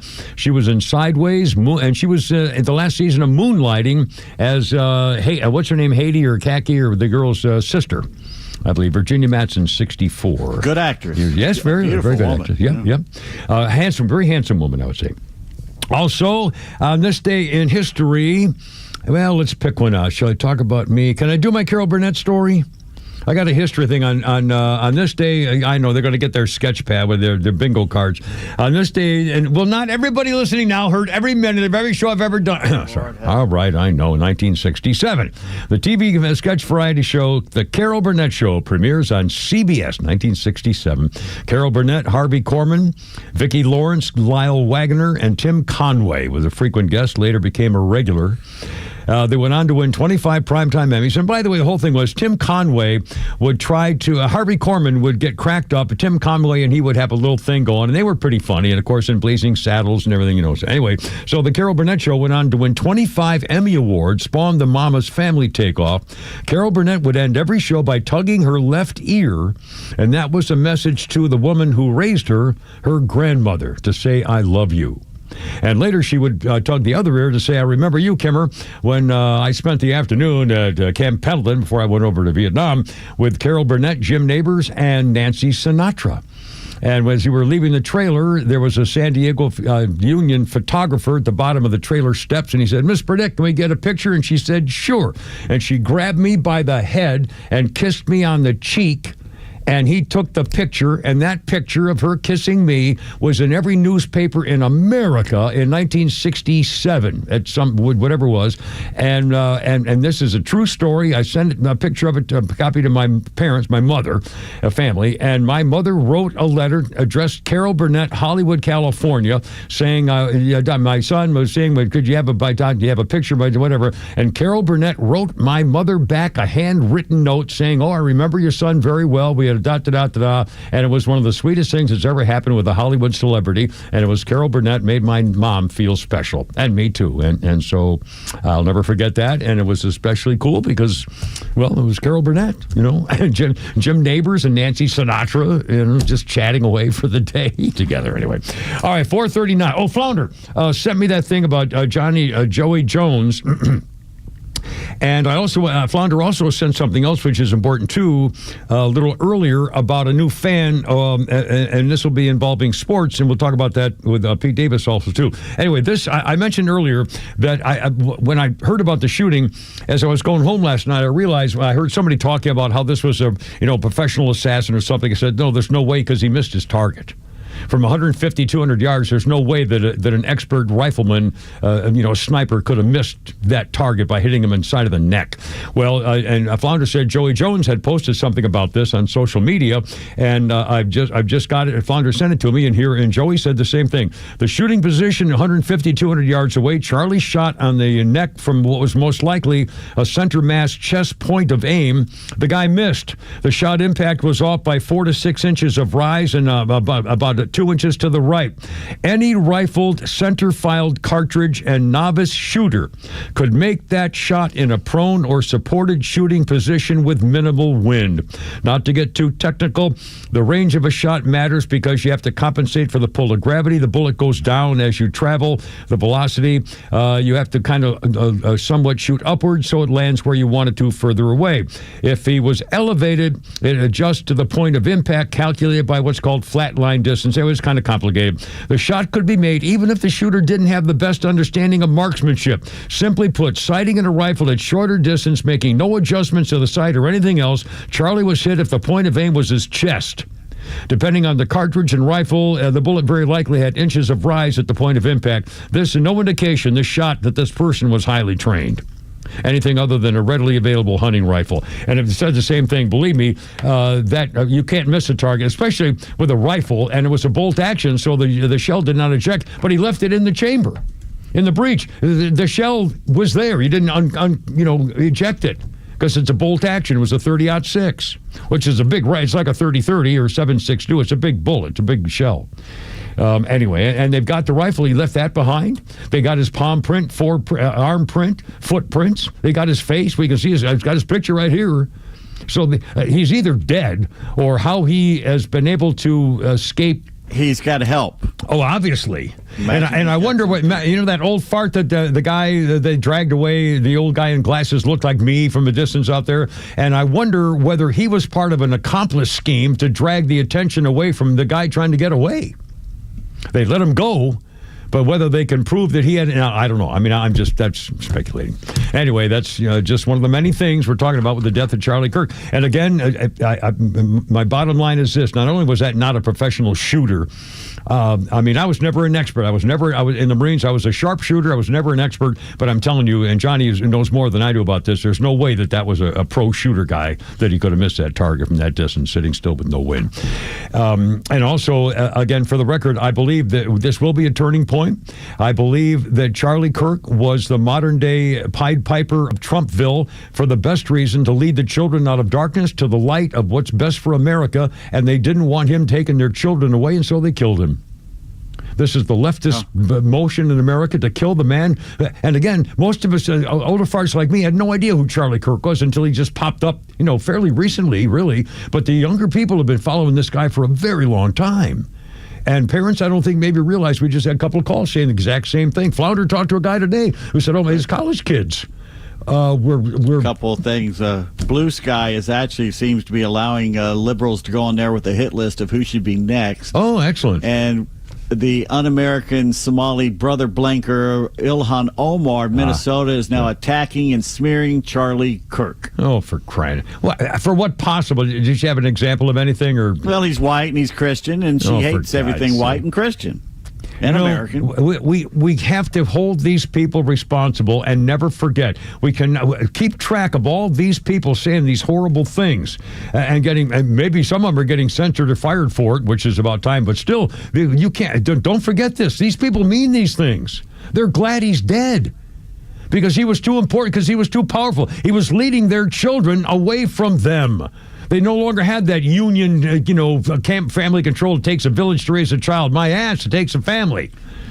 And they didn't Here's like the difference. When someone on the left, one of their heroes dies, like a George Floyd, they riot in the streets and burn things down and kill people. Yeah.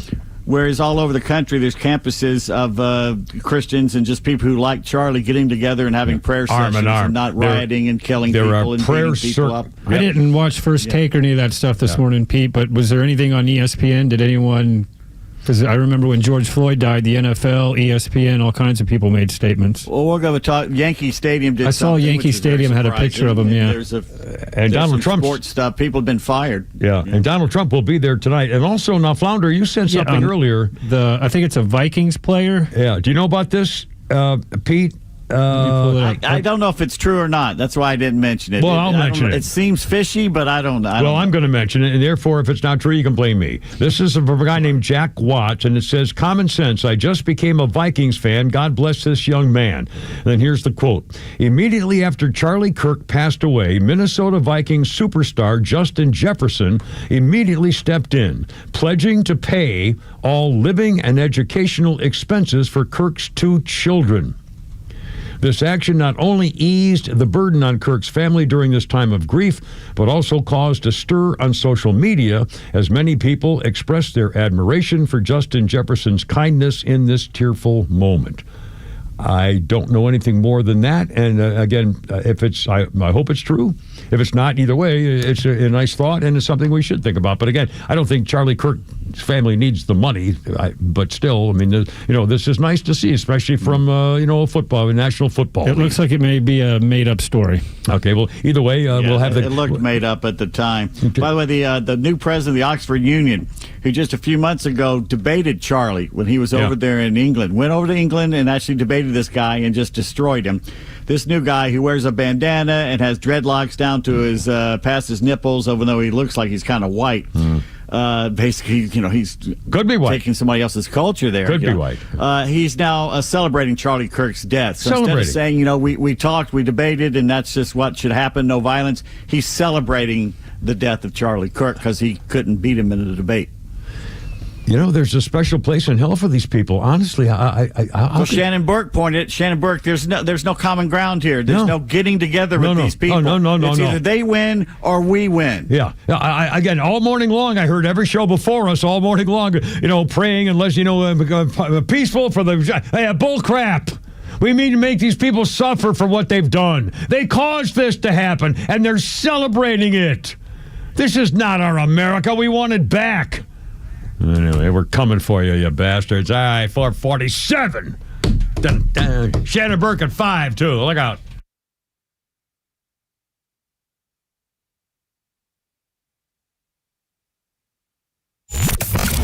When conflicts escalate around the world, don't let the mainstream media scare you into believing their narrative.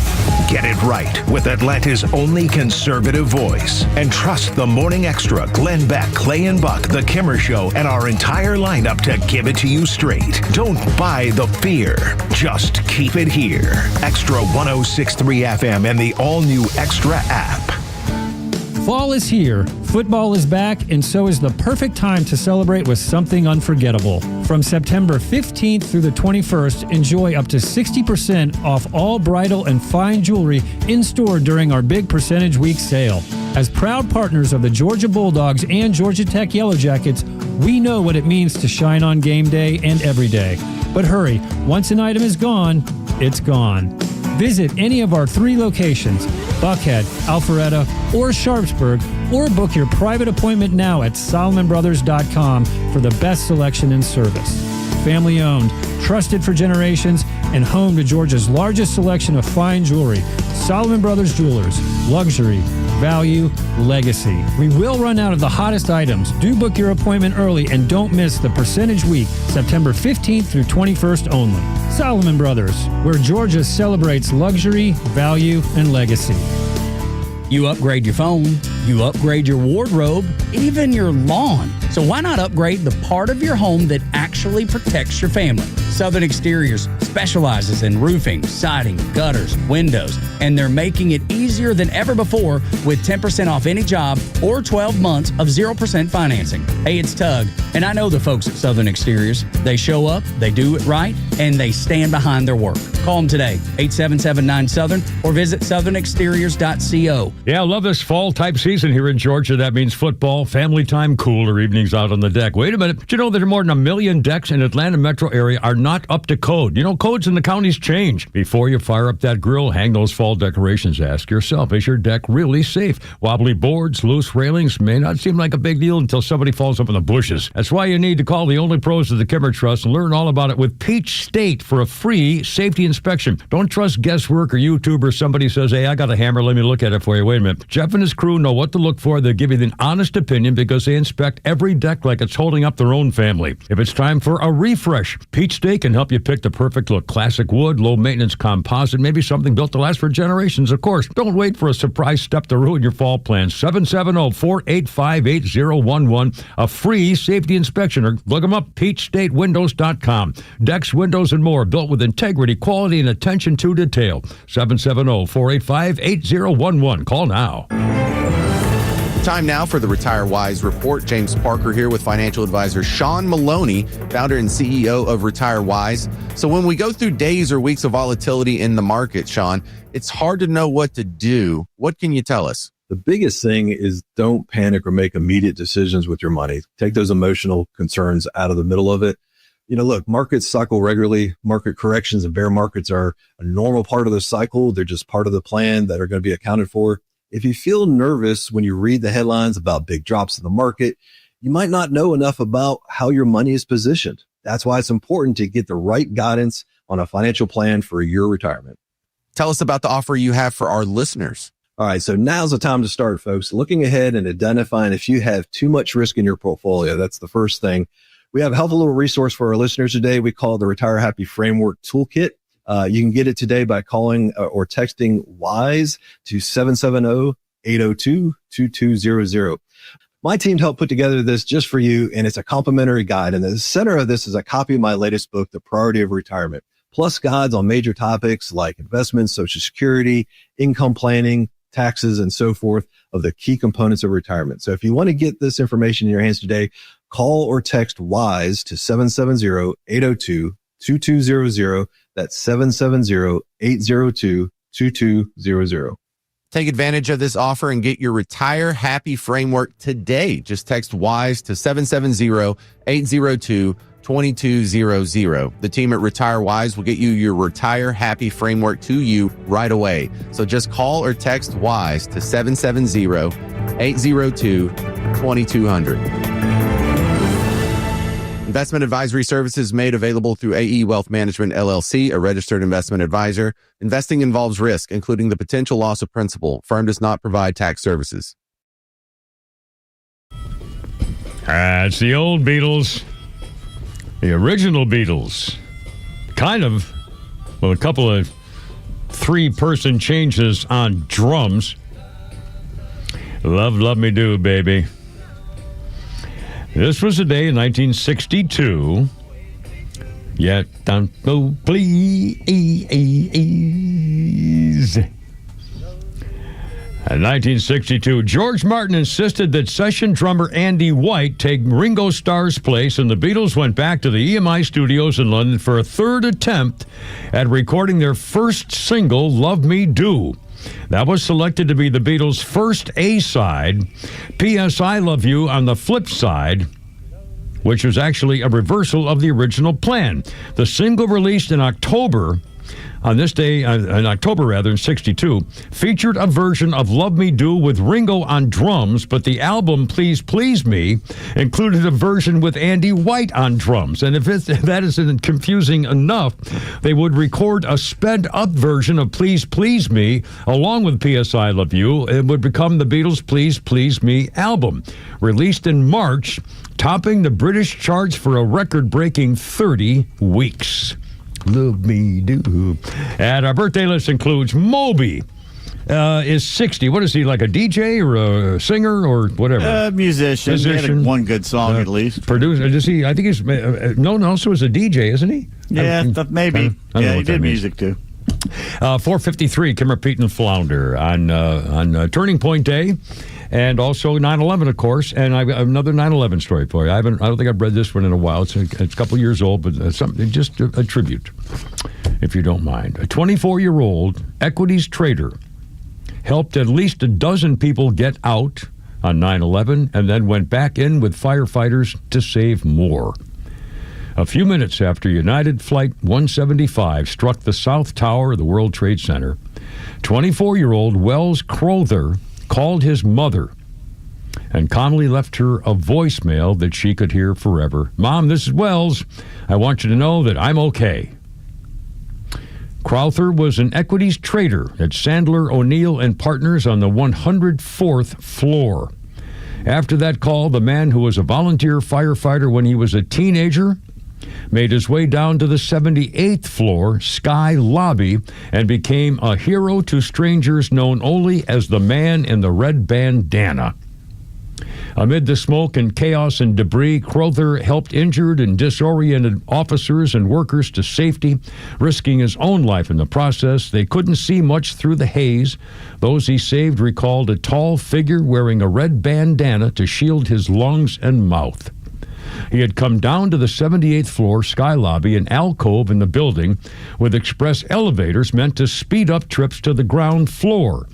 In what's been described as a strong, authoritative voice, Crowther directed survivors to the stairway, encouraged them to help others while he carried an injured woman on his back.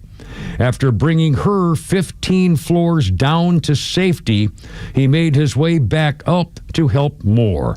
Everyone who can stand right now, Crowther told survivors, directing them to a stairway. If you can help others, do it. He's definitely my guardian angel, no ifs, ands, or buts, because without him, we would be sitting there waiting until the building came down, said a survivor named Ling Young. Crowther is credited with saving at least a dozen people that day. Crowther's body was later recovered alongside firefighters in a stairwell heading back up the tower with the rescue tool in his hands, the jaws of life. And he never made it. What a day that was. And again, I was watching the videos this morning, and I saw the video again of the actual video of the plane flying into the building. And I remember thinking at the time, the silly thing to me, I said, my God, why did they fly into the top? Are they just going to, destroy the top 3 or 4 floors? It never occurred to me that just the weight of that debris there would collapse the whole building like an accordion. I mean, I was totally freaked out when I saw, and I guess I should have known because I've seen them blow up buildings in Las Vegas before. We've all seen them, do those buildings, but I never thought that 100-and-something story building would crumble like that, just go right into itself. Just unbelievable. And the other thing was, and I heard the sounds of this, and this hit me in the gut. A pilot saying, this has to be deliberate, and it has to be deliberate. Another said, United 93, United 93. A pilot, I think he descended, but I don't know where he is. The pilot in the plane I heard his voice today saying, Mayday, Mayday, Mayday. Tower, fly, United 93, United 93. The pilot, Mayday, Mayday, get out of here. Mayday, get out of here, get out of here. Tower, United 93, United 93. Silence. That was when the plane went down. Wow. I mean, that really floored me. It's 9/11 and Turning Point Day. Turning Point Day on the 10th and 9/11 on the 11th. And two things that have changed America. And I think this Turning Point thing with Charlie Kirk, honestly, I think it's going to be an enormous difference in I think with the fact that the youth now that followed him slowly get into power and become heads of corporations and companies and their own companies and in politics, I think you'll see this change. That's why they killed him. A decade or 20 years from now. Yeah, they're the future, and that's why they killed him, because he was bringing them into the goodness of the future, and they didn't want to lose their control over those people. And their dances, the libs are dancing in the streets with megaphones and doing chants, we got him in the neck, we got him in the neck. We'll talk more about that coming up. 4:58. Flounder, you got a little Flounder's Funny back there, and Shannon Burke joins us at 5 o'clock, too. We'll be cutting it close, yeah. That's right. I need both parties. I do.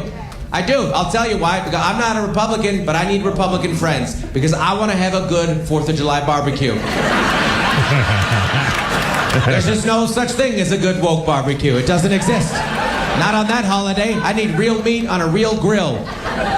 With illegal fireworks that you got from a tribe that we don't let you say the name of it because the way you say it comes wrong out. It's bad, you know? And we need to set those fireworks off, and that's the only time that you'll look at a rainbow at your house, and I need that.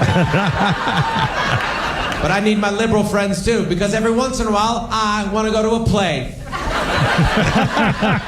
And not a little kid play where they're doing the nativity scene at a church. A real play where adults sing the story. I need that. And Republican men are terrified of plays. They're so scared of plays. They hate them so much. Like, that's gay, man. It's like, no, it's not gay, man. The actors, potentially, but they will be. Conservative men are terrified of plays. Like, you know what happened the last time a Republican went to a play? Abraham Lincoln. That's right. Who's that, Flounder? That's Mr. Dustin Nickerson. There you go. All right, folks. Shannon Burke joining us right after the 5 o'clock news on 106.3. Kimmer, Peyton, Flounder, and you. God bless America.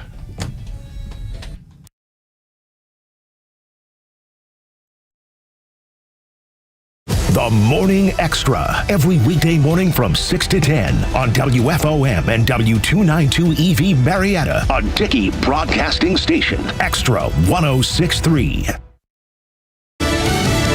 President Trump says he's hoping for progress. I'm Lisa Brady, Fox News. This as a manhunt continues for the shooter who killed Charlie Kirk during an event at Utah Valley University yesterday. Earlier today, law enforcement said that they were trying to identify this suspect using technology, but then they did turn to the public and ask for help, releasing some screen grabs of a person of interest and also offering a $100,000 reward for information. Fox's Matt Finn, the FBI also has the suspected weapon, a high-powered rifle found in a wooded area nearby, and a footprint, palm, and forearm imprint. There have been tributes to Charlie Kirk on college campuses and at his conservative youth organization. Fox's Kristen Goodwin. Fox bringing flowers, signs, and small American flags to the Phoenix headquarters of Turning Point USA to pay their respects to the nonprofit's founder, Charlie Kirk. It's really hard. It's not something you imagine you're going to deal with on any given day, no matter who it is. Riley Corona, a student at Arizona State University, speaking with Phoenix's Fox 10 News. Fellow ASU student Hayden Cooper. He meant a lot, not just to me, but to my generation, to the younger generation. And President Trump calls him a giant of his generation, announcing that he'll posthumously award Kirk the Presidential Medal of Freedom. The president speaking earlier at the Pentagon 9/11 ceremony before visiting New York for a Yankees game tonight. This is the vice president and second lady have been meeting with Kirk's family and friends in Utah. Earlier today, a bomb threat at Democratic National Committee headquarters in D.C. deemed not credible. And there have been threats and lockdowns on several college campuses, including Alabama State and Virginia State. No word on a connection between any of those threats reported today. America is listening to Fox News. September is National Preparedness Month, so it's the perfect time to ask yourself some questions like, how much food do you have on hand for emergencies? How would you ever get clean water if the tap went dry tomorrow? What would you do if a storm knocked out the power for a week? If you're anything like me, there's always some room for improvement on this stuff, and luckily, the great people at My Patriot Supply are making disaster preparedness easier and more affordable than ever by giving you over $1,500 worth of emergency food and preparedness gear free. They just launched their Preparedness Month Mega Kit. It includes a full year of emergency food, a water filtration system that can purify almost any water source, a solar backup generator, and a lot more. And here's the best part. If you go to mypatriotsupply.com/Glenn, you can get 90 preparedness essentials totaling over $1,500 absolutely free. So head to mypatriotsupply.com/Glenn for full details. That's mypatriotsupply.com/Glenn.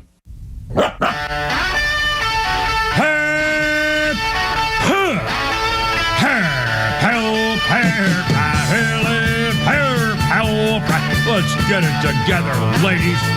Left shoulder, right of leg. Ready on your dog target.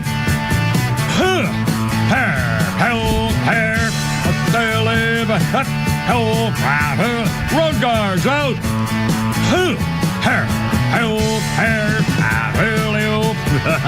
Look out. It's only me. It's only the Kipper with Pete Davis and Flounder and Shannon Burke, Man Country, Florida.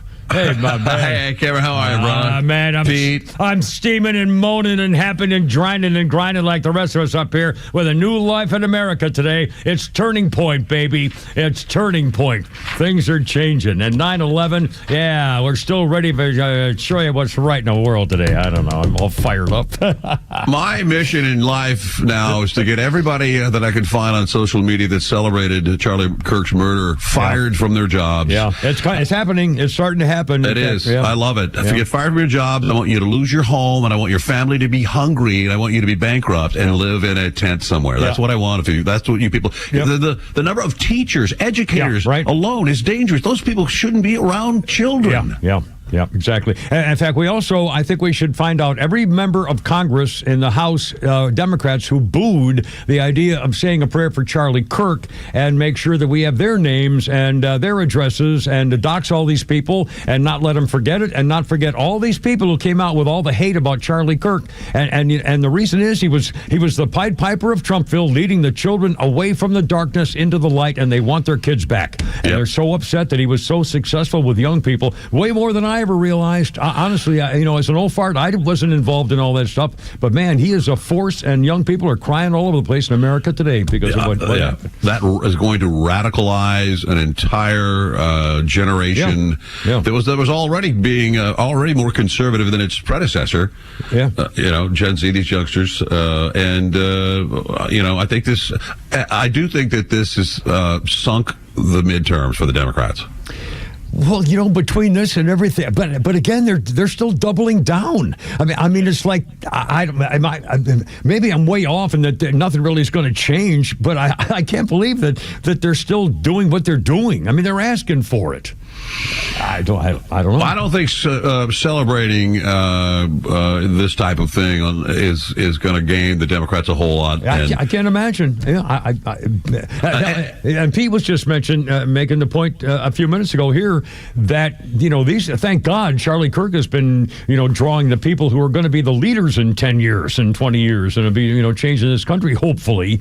And so I hope that this is a turning point in American history for young people to keep us on the right track, because the wokeness has been way too powerful for 8 years and longer. Yeah, I think they radicalized another 10,000 Charlie Kirks. A lot of young men mainly had a lot of respect for him and followed him, and it's got to be devastating for them and only steel their resolve going from here. But Well, Flounder just had a meeting today with a guy who is a professional. Well, Flounder here. I tell the little people and Shannon about your meeting today. I was having lunch with a buddy who has 3 kids. One's a sophomore in college, and the other are a sophomore and a junior in high school.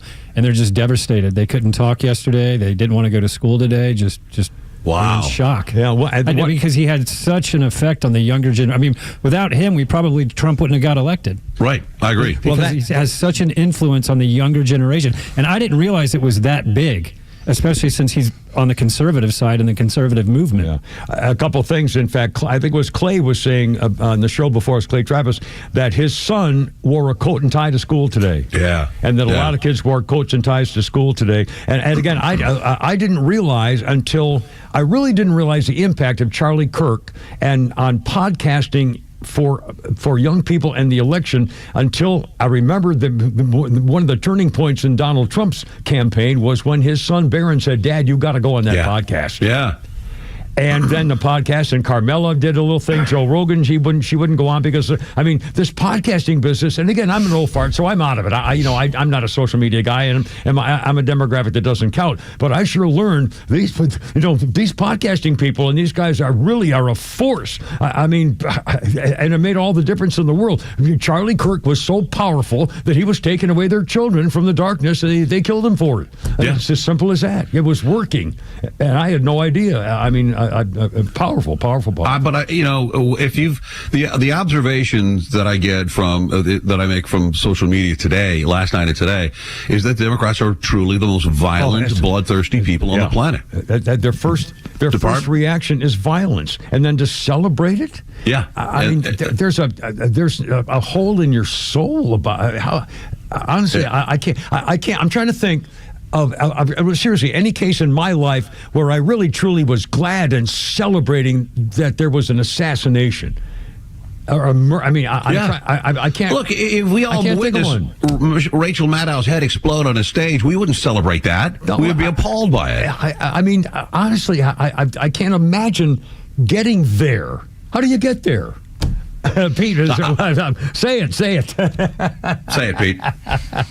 He can't talk. He can't hear or can't talk. Let me reset him real quick. We got to reset the fly. Sorry, we got this modern technology up there in the mountains of Macon, and sometimes the squirrel doesn't run around enough in that little cage in there fast enough to get the power circulated up here. But he's got his phone. He can call us on the phone. He can see us on this phone. No, he can't see anything either. He's dead. He's gone. They've taken him away. Sorry, Pete. I'm more concerned about teachers, public, a lot of city council people, city employees, but the Democrat Party in that little town in Connecticut actually made a motion. Charlie Kirk got exactly what he was asking for. You're kidding me? Yeah.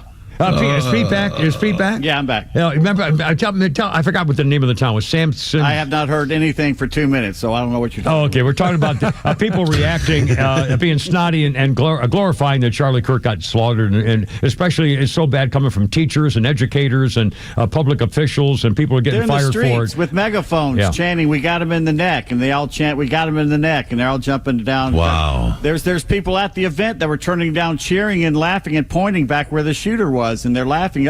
We got him. Wow. Where? How, I don't know. Where did they become so bloodthirsty? All you do is you grow up playing video games and you blow people's heads off. You think it's all a game. They think it's all a damn game. Well, and the problem is, and again, I know I'm such a cliche about this. They're all connected with the cell phone. They're all linked, and they get into this thing, and they can't leave it. And it's like a swarm, and it's growing and growing, and like they're stuck in molasses. And I can't believe it.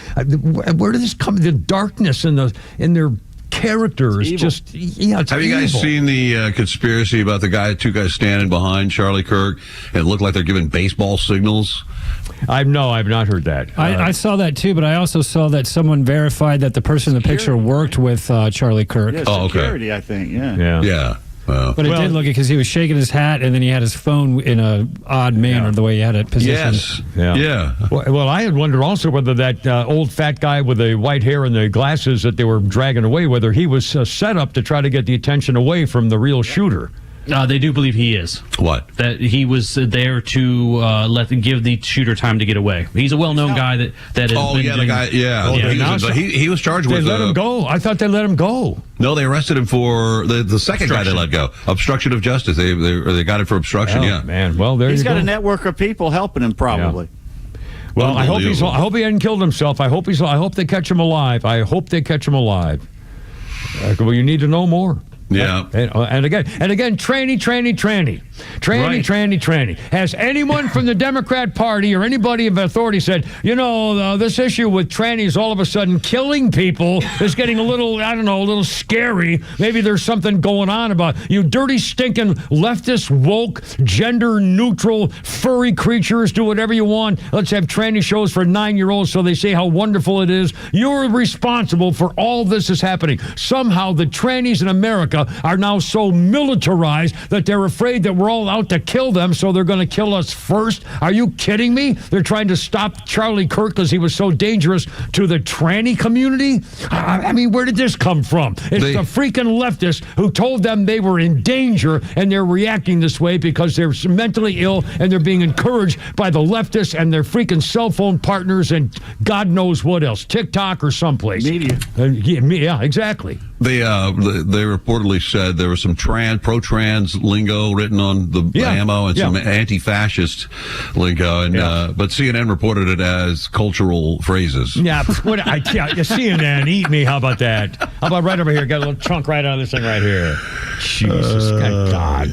Well, I like what you said earlier, Shannon. You're on Twitter or X or saying there's no compromise with these guys. There's no getting along with these people. Either they win or we win. Right. We can't have unity with them. I don't want unity with these people. No. They're violent, bloodthirsty people that feel like killing is acceptable when you don't like someone's opinion. And those people, we can't make peace with these people. It can't happen. No, this is war, and it's not going to change. And again, they're celebrating. I mean, we have to believe them that they are really, truly celebrating that this happened. Yeah, I can't imagine celebrating an assassination, but I'm trying the same way. When Trump got hit, they were that's right, calling for better aim. Yeah, I remember.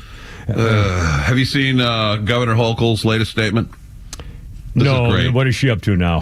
So apparently, she's giving out inflation refund checks. Oh yeah, and she said she was speaking about these rebate checks at the True Bethel Baptist Church in Buffalo, probably a black crowd, and she said, "Listen, checks are coming out soon. Watch the mail, okay? Don't spend it all in one day. Get something you really need. Don't stop by the liquor store. Buy something for your kids. Buy them some food." Oh, my God. That's what she said? Oh, my God. You know how that's Oh, my God. Go right by the liquor store.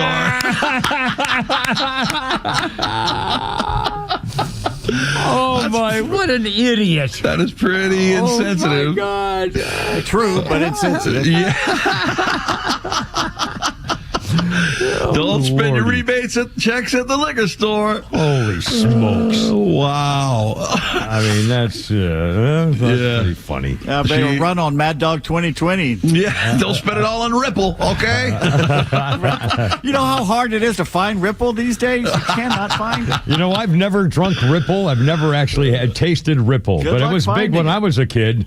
We used to get Manischewitz by the gallon and just chuggle a Manischewitz blackberry. Manischewitz blackberry wine blinded me for about 2 days on Cape Cod when I was 16. Logan David. I chugged it on a bet. I chugged it on a dare. Boone's I couldn't Farm. see the next morning. Farm. Strawberry wine. This is not her first run, and she said back in May of last year, she said there's some young black kids growing up in the Bronx who don't even know what the word computer is. I know. This is an idiot. What the hell? Yeah. These people are like, they're super racist, but they don't know who you're comparing her to, Eric. You said she was like, just liberal white ladies that don't know. Oh, like a church lady at my school church when I was a kid. We had a bunch of inner city kids in our youth group. We went out and got some inner city kids on a bus and brought them to her house. She let them swim in her pool and offered them after she cooked lunch for them. It was fried chicken and watermelon. Oh God! and as we were loading the kids on the bus to take them back to the church where their parents were going to pick them up, not one but two pool cleaning vans pulled up out front. They cleaned the pool with the black kids. Had it drained. I knew that was coming. Oh, God. Yeah, that lady had every well-being thought, but then she was like, ooh, gross. I can't swim in there doing it fresh water. Trust but verify. Oh, man. Oh, my Lord. Freaking love it.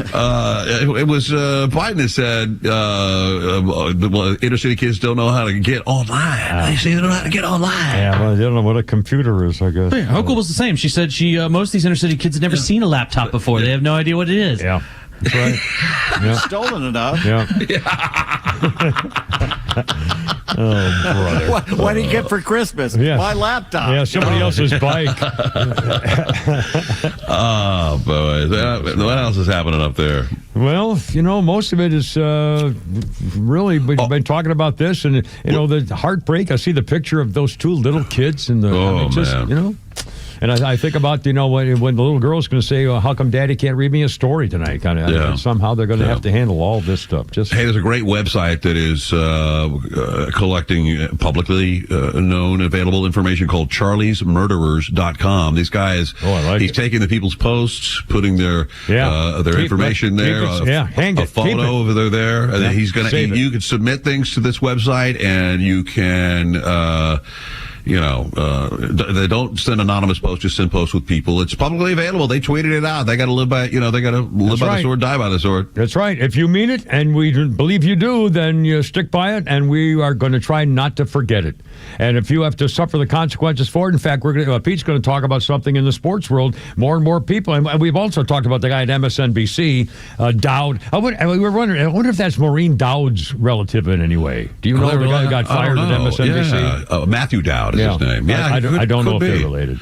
But anyway, and he, and by the way, everything he said was a lie. And then as far as MSNBC fired him, what a bunch of crap. They allowed this to happen for 8 years. MSNBC and CNN and all the rest of them caused this to happen. And now they're saying, his words were inappropriate. My ass, he's been saying things like that for 8 stinking years. Right. And you let it happen because you wanted it to happen. And then you got caught celebrating the death of Charlie Kirk and said, oh, crap, this is going to look bad. So you make a statement as though somehow you really, truly believe in what you're saying. What a bunch. I hate people, these phony freaking hypocrites like that. Never let them get away with this. Never forget this. Amen, brother. You guys, Lisa, I'm going to leave you with some good news. You may have already heard it, but there is a vaccine available now for koala chlamydia. Oh my God! Just the other day. Oh yeah. God! On Asian cheerleader night, we had to worry on Asian cheerleader night. There might, you never know where the girls have gone in the meantime. Every month, what they do in between, I don't know. Did you hear that, Bruce? Yeah. Kevin, boys, love you guys. Burke, you're the man. All right, guys, my take friend. it easy. Have a good one. 520, Kimmer, Pete, and Flounder on 106.3 with Shannon Burke and the gang. Let's see. On this day, 1974, Little House on the Prairie debuted on TV with Michael Landon and Melissa Gilbert, among others, 1974. Now sponsored by RBM of Atlanta. Holy crap, it's sports with Pete Davis. Braves have tonight off after dropping 2 out of 3 at home to the Cubs, losing 3-2 last night. Another 1-run loss. Wow. Chris Sale falls to 5-5. He went 5 innings, gave up 7 hits and 3 runs. Nacho Alvarez Jr. and Matt Olson, the 2 Atlanta RBIs. Astros come to town tomorrow night. Manager Brian Snitker says he's open to possibly managing again next season. Braves now 11 games out of the final NL wildcard spot. I don't say this often, but good for the New York Yankees. During their game last night, and right before it, they posted a pic of Charlie Kirk on the big screen at Yankee Stadium and had a moment of silence for him. Yes, they did. Yep. And it worked out pretty well, as I understand, too. There was not any cat calling and screaming and stuff, so good. Still no ID on that Phillies Karen who stole the ball from the little kid last week. I don't believe But our own private detectives here at KimmerMedia.com. Yes. Well, there's no not really. But anyway, have uncovered a few facts about this woman. She was born with a complaint form in her hand. She's been divorced more times than she's been married. She doesn't leave tips. She leaves suggestions. She steals baseballs from 10-year-old kids and then complains about how spoiled kids are these days. She is raising her kids to be Reddit moderators one day. Her voice hasn't dropped below 85 decibels her entire life. She once won an argument with a manager at a restaurant she wasn't even eating at. She calls the cops on kids' lemonade stands for not having a permit. She actually changed her name to Karen. She asks to speak to the manager before the store is even built. She gets the same haircut every week and still complains to the manager about it every time. She wears a mask in her car, alone. Her Yorkshire Terrier dog has the same Karen haircut as her. She once asked to speak to the pilot, mid-flight. She once called the fire department because her neighbors were having a cookout. When she walks into a store, the staff call the manager right away without her ever saying anything. She gets in fights about spot stealing for street parking on streets she doesn't even live on. She is the most Karen woman in the world. We don't know who she is, though. It's absolutely amazing. I love it. NFL news, the Panthers have fired their football communications coordinator. Yeah. His name is Charlie, Rock. Charlie Rock, a public relations guy, and he thought it would be good PR to go on Instagram and post about the assassination of Charlie Kirk with, "Why y'all sad? Your man said it was worth it." Yeah, he looks like some big fat sissy to me. Yeah, half tranny, looks like. Yeah. Charlie Rock and now will join MSNBC's Matthew Dowd and that female dean at Middle Tennessee State University and hundreds of others, it seems, on the unemployed line for being stupid and evil. College professors are getting into hate Charlie Kirk. Shedeur Sanders' tenure with the Browns is off to a rocky start. He's already the third-string quarterback behind starter Joe Flacco and backup Dylan Gabriel, but now Shedeur isn't even running the practice team or getting many practice reps. In fact, fourth-string quarterback Bailey Zappi, whatever, is running the practice team instead. Well, yeah, not good. One NFL game tonight. Commanders visit the Packers. It'll be clear and 59 degrees on the not-so-frozen tundra of Lambeau Field. Oh, I forgot. Is it going to be on TV or is it one of these app things on your fingernail? I think it's the NFL Network. No, who the hell has that? To Prime. I think Amazon Prime has Thursday nights. I got to get to Best Buy. You will not be watching it. No, I can't watch football because I'm too old and they don't care about me. Well, good for you, though. College football tonight, my friend. Oh, on TV and everything? Or That's right. Fort Valley State at Clark, Atlanta. In fact, Kimmer himself will be the grand marshal of that contest. That's right. I'll Get be there early, take a selfie with him. Yeah, I got to get down there. In fact, 20 minutes. I got to leave early. Yeah, Clark, Atlanta. Quantisha. Quantisha's got a little party for me. Some of the girls That's coming up there. Also, NC State at Wake Forest. I think you can probably get that one on your TV. And the premier game of the night, Northwestern Oklahoma State visits powerhouse Arkansas Tech. Well, there you are. Bring your slide rules. That's not an oxymoron. No. Arkansas Tech. ESPN's College Game Day will be live in Knoxville Saturday for the Bulldogs against the Volunteers, where they should be. Okay. The NCAA says 13 men's college basketball players from 6 schools involved in gambling schemes, including point shaving and game manipulation. Players formerly associated with Eastern Michigan, Temple, Arizona State, New Orleans, North Carolina A&T, and Mississippi Valley State allegedly involved. Wow. That's a lot. Yeah. So when did they start playing basketball in Tempe? I don't know. I have no idea. Never saw a game there. On this day in sports history, September 11th, 1918, in the earliest conclusion of the Fall Classic, Boston's Carl Mays 3 hits the Cubs 2-1, with the Red Sox winning the World Series in 6 games. Baseball shortened the regular season by a month. Why? What year was this? 1918. Well, the war. Yep, World War I. So major leaguers were getting drafted into the military there. Wow. 1928, Yankee shortstop Mark Koenig's routine catch of Philadelphia A's pinch hitter Ty Cobb's pop fly behind third base is the last time the Georgia Peach swings a bat in the big leagues. The 41-year-old, the all-time hits leader at the time, will announce his retirement 6 days later after 24 years. Wow. What a curve. 1932, 8th grader Joe Schultz Jr., the team's bat boy, singles, swipes 2 bases, and scores as a pinch hitter in a Texas League game in the season's finale. The manager's 14-year-old son, that's his age, 14 when he did this, but will become a second-string catcher in the big leagues, and later a major league manager starting in 1969 with the Seattle Pilots. Wow. Joe Schultz, immortalized in the book Ball 4 by Jim Bouton. Schultz's catchphrase after every game was, quote, "Boys, pound those Budweisers." Oh, I'll be darned. Seattle Pilots. The Seattle Pilots. Holy cow. Didn't Willie Mays play for them? No. What? Oh, my God. You should burst into flames. I'm probably going to burst into flames. 1969, he's playing with the Seattle Pilots? No, who am I thinking of? Who wasn't there a famous ball player played? Tommy Davis played for him for a little bit. I think they traded him. I must be thinking something. Sorry, I was thinking of something stupid. How unusual. 1942, Paul Gillespie homered in his first major league at-bat, had a solo shot in the second inning of a Cubs loss to the Giants at the Polo Grounds. The Chicago catcher will become the first of only 2 men in baseball history, along with John Miller in 1969. Did a home run in their first and last big league at-bats when he does the final one in 1945, 3 years later. So 24 years after that, 1966, in his first major league at-bat, John Miller hits a round tripper in the second inning of the Yankees' win over Boston at Fenway. He'll only get 10 hits in his 32 big league games, but he gets 2 home runs, including his final one in 1969, his final at-turn. So basically, both John Miller and Paul Gillespie got their first hit home run on the same day, 24 years apart. Wow. The only 2 men to ever do it first and last. I'll be darned. That's weird. 1964 at Milwaukee's County Stadium. Braves lefty Denny LeMaster throws a one-hitter, beat the Reds and Jim Maloney, a fireballing right-hander who gave up only 2 hits, 1-0. I say this because I played with Denny's son, Dennis LeMaster, at Glenwood Hills Little League over in Decatur. I'll be darned. No kidding.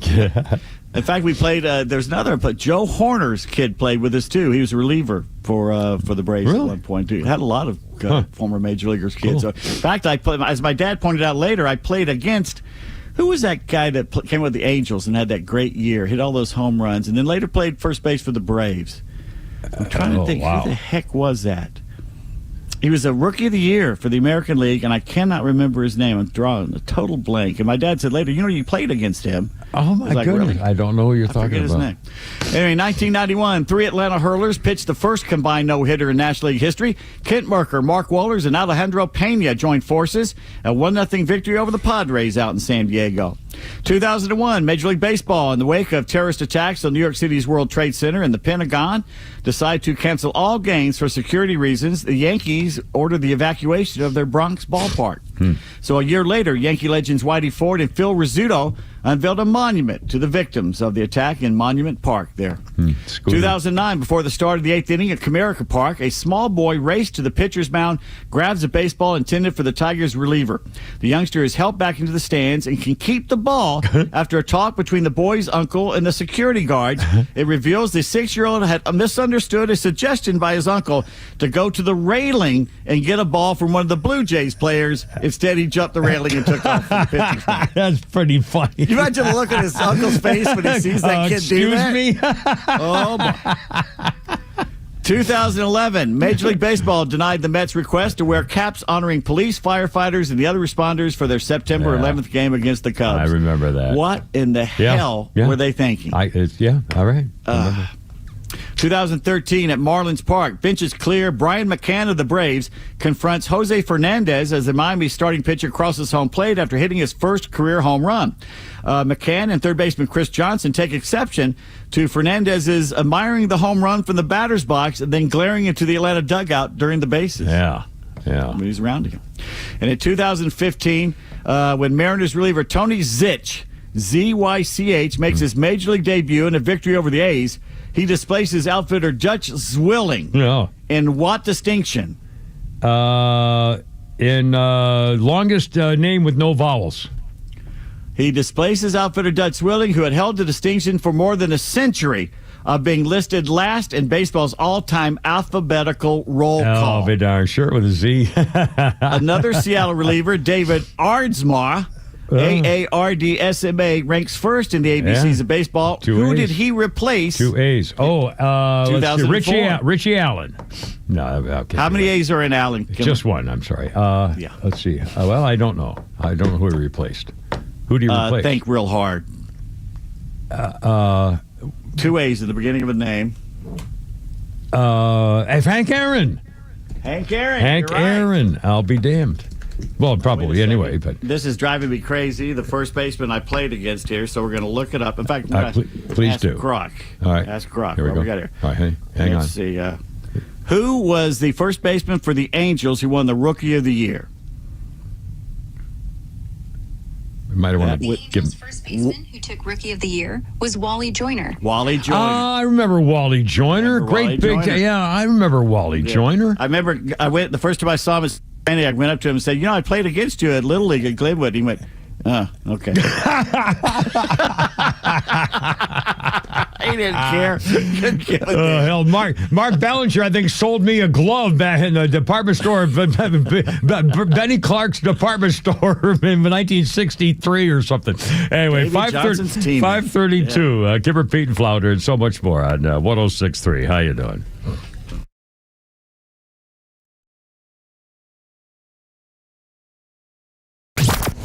XTRA 106.3 has the biggest lineup of conservative voices all week, and we're loaded with live and local programming every weekend.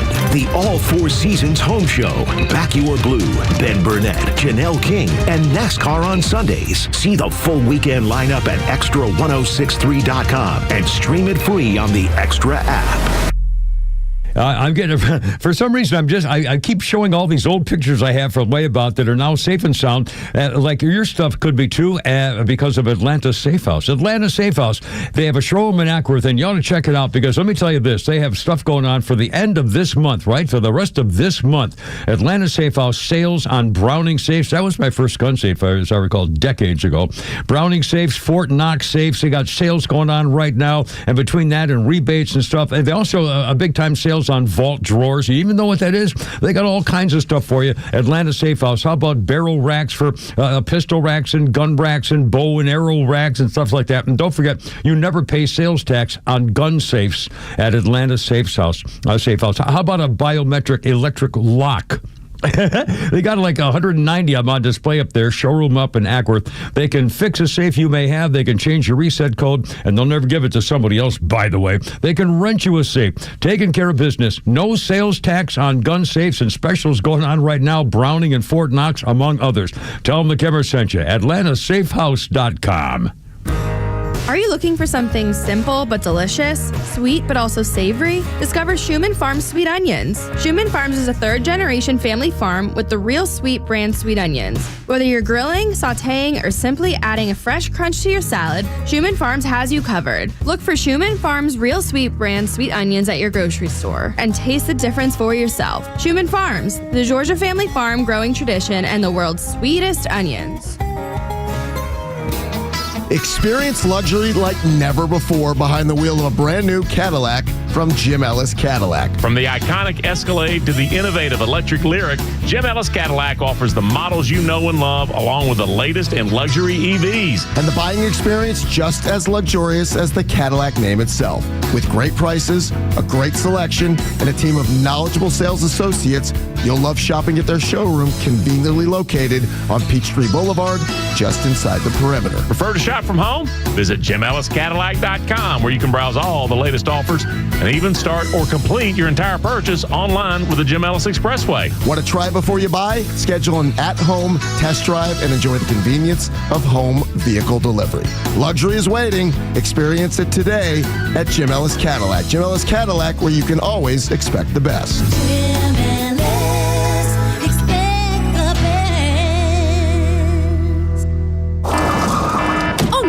What is that sound? It's our rejection detection system. It's showing that several men across Georgia are being denied intimacy by their partners due to ED. How can this be? Well, it's more common than you think. As men age, their bodies change. And unfortunately, once they get over 50, some things don't work like they used to. So what do we do? There's only one thing to do. We need to get them to Dr. Eric Deal at Total Body Therapy of Georgia. He can fix ED problems. But how? At Total Body Therapy of Georgia, they are experts in the P-shot, testosterone replacement, regenerative therapy, and Trimex to create an erection and more. Hi, this is Dr. Eric Deal from Total Body Therapy of Georgia. Did you know that 50% of men over 50 struggle with some form of ED? skies. It won't get better on its own. When it's not hard, it's really hard. But I can help you today. Call us at Total Body Therapy of Georgia at 404-777-1911 or learn more about us online at tbtofga.com. Hey, it's a Kimmer talking about Stovall. Yeah, I just wanted to brag on Stovall. I went up there and actually got a quote on some of their material up there, and he gave me the quotes I wanted, but he said what would work best, they don't carry, and referred me to one of their competitors. That's how good they are. And sure enough, he was right. The material he was talking about that they don't carry, it's actually going to work best for me. So I've got that on the way. It all worked out well. Makes me want to go back and buy something from them now. Folks, when it comes to landscaping supplies, start at Stovall. 11 locations around Atlanta. Online at StovallInc.com. Here, and pro and college football is back. And Underdog is the best place to make picks and win money all season long. And the best part, you can play right now here in Georgia. Playing on Underdog is easy. Just pick whether your favorite players will go higher or lower on stats like passing yards, TDs, and interceptions, and more. Get your picks right, and you can win up to 5,000 times your cash. And you can start with as little as $1. Here's what I'm thinking about this week. On Sunday, Jalen Hurts of the Eagles should be over in his rushing yards projection. That's right, rushing against the Chiefs. And Saquon Barkley will be over his rushing and receiving touchdowns. It's simple, it's fun, and it keeps me locked into every play. Download the app today and sign up with promo code 1063 to score $50 in bonus funds when you play your first $5. That's promo code 1063 for $50 in bonus funds. Millions of fans have already won billions making picks on Underdog. You can be next.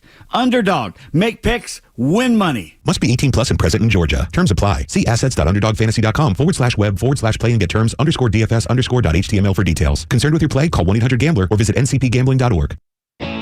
Hey, it's Lowe's for Howard Brothers and Toro. It's September, football's back, the mornings are cooler, but that grass, still growing strong. That's why you need a Toro mower. With powerful engines, precision cutting, and comfort that lasts, Toro makes quick work of late season mowing. Keep your lawn looking game day ready. Get your own Toro from Howard Brothers. Their experienced team is ready to serve you at any of their 7 locations across North Georgia. Find one near you at howardbrothers.com. Howard Brothers, serving the community since 1955. Yes, the name says windows, but Peach State has been building and restoring Georgia's finest decks for decades. The same quality and attention to detail. When fall hits Georgia, the deck part of the heart of the home. Game day cookouts and family dinners, cool evenings under the stars. Here's a problem. Most decks in Atlanta were not built to today's safety and code standards. One bad board, one weak railing, suddenly your Saturday night turns into an emergency room visit. Don't risk it. Call the experts at Kimmer Trust, known 25 years. Peach State. Jeff and his team give you a free deck inspection. This is not a sales pitch, an honest safety check from foundation to finish. Need more than a repair? Peach State can build the perfect upgrade. Classic wood, modern composite, or a custom design. 0% financing, no payments till the job is done. Safety and style both affordable. Don't wait. Here's the number, 770-485-8011, or visit peachstatewindows.com today. Trusted by families, trusted by the Kimmer, trusted for decks that last. peachstatewindows.com. Quiet down. Here she comes. Surprise! Your accountant just emailed to say your quarterly taxes are way higher than you were expecting. At Progressive, we know small business owners don't usually like surprises because they cost you money. But a good surprise that could save you money? Getting discounts with a commercial auto quote from Progressive. Also, your favorite employee is leaving. They're going to pursue their dream of being a veterinarian.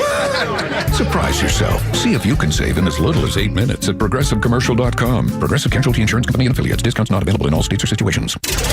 The Morning Extra, starting your day the right way. Weekdays from 6 to 10 a.m. Gerrymandering exists because the Democrats. And now, all of a sudden, the Republicans go, okay, we're going to fight fire with fire. So, okay, fine. You want to do that? We'll do it too. Oh, wait a minute. Hold on a second. You can't do that. Can't. When we play baseball, we play with 4 strikes. You play with 3. That's right. And we're going to hold you to that. You can't play by our rules. There are rules. Atlanta's only conservative news and talk station is XTRA 106.3. Da-dun-dun. Da-dun-dun. Rock. Ba-ba. Yeah, boy, 1956. Police were called to break up a crowd of rowdy teenagers after the film showed Rock Around the Clock at Trocadero Cinema in London, England. The following day, this is 1956, the Times printed a reader's letter that said, quote, "The hypnotic rhythm and the wild gestures have a maddening effect on a rhythm-loving age group, and the result of its impact is the relaxing of all self-control." The film was banned in English cities all over the country. Rock Around the Clock, which was about... well, I don't know what it was about. I don't remember. But anyway, it was music. Oh, my goodness. All right, let's see. Pete Davis got a sports birthday for you here. Leslie Visser is 72. And I remember she was one Drink up, Leslie. She was one of the first girl, but she was kind of a drinker. Wasn't she a drinker or something or other? I don't know for a fact. She just always struck me as Leslie Visser is 72 years old, and there you go. And a quick sports thing here. Pete Davis as well. On this day, 1974, September 11th, the longest Major League Baseball game ever. 1974, the San Francisco Giants beat the Mets 8-6. It was 23 innings lasting 7 hours and 23 minutes in 1974. There you go. And let's see. Pete just sent this too. We were talking with Shannon about. I totally believe we should not let these people who have been celebrating the death of Charlie Kirk should not let them, get away with it. And we have to remember this. And this is important stuff. Yeah. If they take response, if you're truly protesting, then by definition you should be willing to suffer the consequences, or it has no meaning. In other words, if you just yell and scream and nothing's anything, then you're just yelling and screaming. But if you're serious about this kind of thing, then you should be willing to suffer consequences. And my point is, there should be consequences. Well, there's now a posting thing. I'm trying to find It's a website. It's called a website called ExposeCharliesMurderers.com. No, It's CharliesMurderers.com. That's not what it's called. It's CharliesMurderers.com. CharliesMurderers.com, and it's a way for you to expose Charlie's murderers. For example, there's one here. Rachel Gill. First of all, it says Charlie Kirk was murdered. Is an employee or a student of yours supporting political violence online? Look them up on this website. Say no to political violence. Send information on anyone celebrating Charlie's death. Email us at expose@charliesmurderers.com. expose@charliesmurderers.com. They have thousands of submissions. For example, Rachel Gilmore, a Canadian influencer, and she says, terrified to think of how far-right fans of Kirk aching for more violence, could very well turn this into an even more radicalizing moment.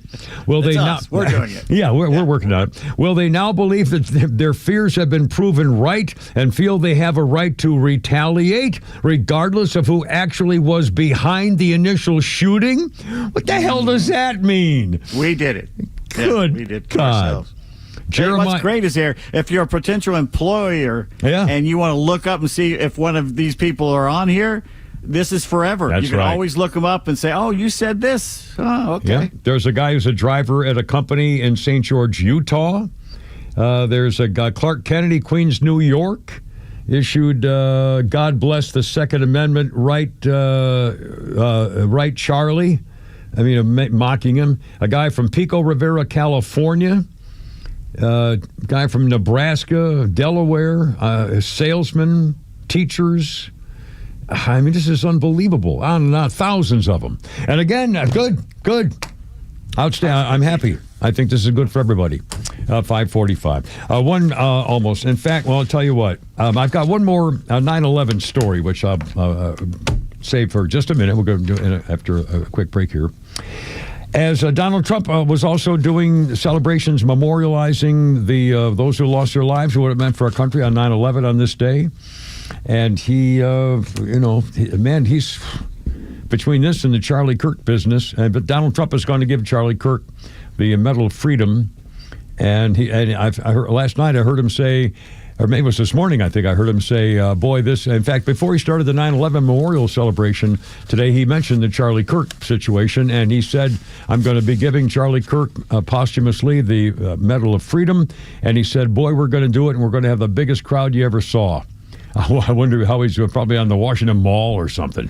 There's been at least 2 members of the military, one Navy and one Army, that have been cheering about him dying. So welcome to the end of your military career. Well, I hope they're court-martialed. I mean, this is clearly conduct. It's against the rules. You can't do that. Yeah. Oh my God! Well, good. Then we know them. They're out of. Well, if they strongly believe it, good. At least they're that good. We'll get rid of them. Then we know who they are. Thank God. Please say exactly what you feel and what you mean, so that we can keep track of it. I'd rather know who you are than wonder. God, I mean, here we are. It's 5:46. Keep repeating flounder. Another flounder's funny coming up here, and kind of wrapping up things here. What a bizarre day. 9/11, my friends. 106.3. How you doing?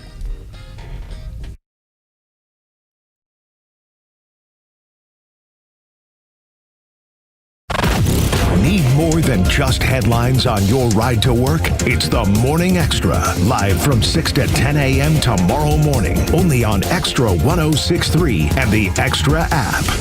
Don't just ride apart from the crowd, travel above it. The spacious, sumptuous 7-seat GLS SUV wraps thoughtful innovations in ruggedly elegant style and refined luxury. With a long wheelbase for generous room and a smoother ride, the GLS SUV lets you live large without the bulky driving experience. Get an exceptional offer on the 2025 Mercedes-Benz GLS 450 4MATIC SUV. Just $929 per month for 36 months with $87.33 due at signing, exclusively from RBM of Atlanta in Sandy Springs. Contact RBM of Atlanta for details on this vehicle and many other models during the RBM of Atlanta's fall sales event, now through September 30th. Special lease rate available only to qualified customers exclusively from Mercedes-Benz Financial Service through RBM of Atlanta, Sandy Springs through September 30th, 2025. Excludes tax, tag, title, and Georgia Lemon Law fees. Contact RBM of Atlanta for details on this and other exciting offers. Visit us at rbmofatlanta.com or call us at 770-390-0700 for details. By texting 64,000, you agree to receive recurring automated marketing messages from Real Success. Message and data rates may apply. No purchase required. Term supply available at ourrealsuccess.com. Do you want to learn how to make money flipping houses and acquiring rental properties right here in Atlanta without using your own money? You'll learn to flip houses and secure rental properties in your spare time to get on track towards real wealth building. We're offering a handful of motivated individuals the opportunity to attend our workshop right here in Atlanta for free. That's right, we'll give you 2 free tickets when you text FLIP to 64,000. Atlanta is the perfect market to flip houses and build rental income. Don't miss this opportunity. Come to a complimentary live 2-hour workshop next week right here in Atlanta and learn how to start making money flipping homes and building long-term wealth with rental properties. To get 2 free tickets, text FLIP to 64,000. Text in the next 10 minutes, and registrants will also receive a free copy of our Funding for Deals guide. Text FLIP to 64,000 for 2 complimentary tickets. Text FLIP to 64,000. Hey, this is Matt from East Cobb. We basically bought our house from our in-laws. It was my wife's childhood home. One of the issues that we've had when we first moved in was our dog in our backyard. It was extremely shaded, could never grow grass back there. We resodded it twice. So ATL Turf Co. did an amazing job with our backyard transformation. They basically created a miniature golf hole. We have a miniature fairway. We also have a miniature little putting green. Consists of about 4 holes, total about 40 yards, so you can definitely work on your short game and your putting. After that transformation that ATL Turf Co. did for us, my father-in-law came and saw his house the way it looked after the fact of we had a putting green and a miniature golf course. Sure enough, he did the same thing with ATL Turf Co. He has a beautiful backyard, wonderful stonework, drainage, and a beautiful practice area for chipping and putting. Check him out online at atlturfco.com. Hi, I'm Chris Lalamia, owner of the Trusted Toolbox. Got a to-do list a mile long? No problem. We've got the ultimate solution, our Handyman for a Day program. Here's how it works. You get a skilled handyman dedicated to knocking out your honey-do list. Paint touch-ups, drywall repairs, door adjustments, and much more, all done in one day. Call us now before the rush for your Handyman for a Day and call us at 770-623-3097 or visit us at thetrustedtoolbox.com. One call, one handyman, one day, The Trusted Toolbox. You protect your physical health by choosing your doctors carefully. Protect your financial health by choosing an attorney carefully. An accident can be very costly. You want to receive the compensation you deserve. Call Van Sant Law. My friend David Van Sant will take care of you, trust me, very well. The number is 855-GA-INJURY. The website is vansantlaw.com. In the event of an accident, it could be the most important phone call you make.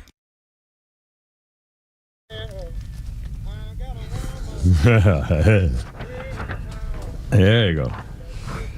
That's what I need. It's a woman we have a town there that's good to me and everything. If I could. Da-da-da. Ray Charles was on this day in 1952. Atlantic Records bought Ray Charles's contract from Swing Time in 1952 for $2,500. Ray Charles recorded his first session for Atlantic, cutting 4 songs. Over the next 7 years, he would record classics like Mess Around, I Got a Woman, Hallelujah, I Love Her So, and What I Say. What I Say, that was freaking huge. I Got a Woman, Ray Charles. A couple of birthdays here for you. Ludacris is 40. Oh, hold on, where's Mr. Frog? Ludacris is 48. Let's see. Mickey Hart of the Grateful Dead, a drummer guy, is 82 today. Harry Connick Jr. is 58. Crooner and former American Idol judge. I knew Harry Connick. I knew his old man, Harry Connick, the district attorney in New Orleans, 50 years ago when Harry Connick Jr. was 8 and playing the piano. He was a what do you call it? A genius. Wonderkin. A wonderkin, but he was there's a word. Protege? No, not a pro. The other one. What the hell is when you're a genius, when you do the best of everything when you're 7, you're a little kid? Crap. Anyway, and Harry, of course, was a DA. Proletariat. Yeah, and I remember at the same time, I also was a friend of Frank Mignard, who was the coroner of the New Orleans, and his band was famous. He had a band. He used to play in Mardi Gras and everything else, Super Bowls, everything else. Frank Mignard's Half-Fast Marching Band. Yes, here's Frank Mignard with his half-fast marching band. Half-fast, half-fast. Anyway, those were the days. 5:53, Kim, Pete, and Flounder. Phenom. Well, yeah, that would. But there's another word. I think it starts with S. It's not. It's like a prodigy. It's a. I can't believe it. Sycophant. Yeah, there you go. On this day in 2001, on 9/11. Rick Rescorla was head of security for Morgan Stanley, the South Tower. Born in Britain, became an American, fought in Vietnam, was worried about the safety of the World Trade Center because their bomb had blown up in 1993 in the basement. Rescorla said, hey, we got to get this place taken care of because we're vulnerable. And they said, well, we'll try to get more land. That couldn't do it. So he said, I'll make an evacuation plan. He made them practice it over and over and over. He couldn't get out of his head that they were vulnerable and they could be attacked again. He wanted to be ready. The PA system, when it happened, made an announcement that everybody should remain calm and stay at your desks. Rescorla said, I can't believe this. He started an evacuation process with a bullhorn. Get the hell out of here. Their colleagues were on their way downstairs. Thousands of people, about 2,700 to be precise, owe their lives to Rick Rescorla. When American Flight 11 hit the tower, Port Authority ordered Rescorla to keep his employees at their desk, and he said, I said, blank off, you son of a bitch. He told his close friend trained in counterterrorism. He said, everything above where that plane hit is going to collapse, and it's going to take the whole freaking building with it. I'm getting my people the frank out of here. He knew, and he was right. Nearly every Morgan Stanley employee made it to safely out of the South Tower before it collapsed. He was a hero in his life as well. The first ground battle in Vietnam. He is on the cover of the first edition of We Were Soldiers Once and Young. The true account of Ia Drang battle by Hal Moore and Joe Galloway. He was there. He was a hero. Fearless and courageous. Entered the South Tower of the World Trade Center to be sure that all the Morgan Stanley employees had safely left the building. He knew there were a few left who still needed help. A soldier to the end, this former British-born guy who became an American would never leave anyone behind, even if it meant sacrificing his own life. He was facing difficult odds. He went back in the tower, last seen near the 10th floor, on his way up to help the last of his colleagues leave the building. Shortly before the South Tower finally collapsed, Rick Rescorla called his wife Susan. He said to her, "Stop crying. I have to get these people out safely. If something should happen to me, I want you to know, Susan, I've never been happier. You made my life."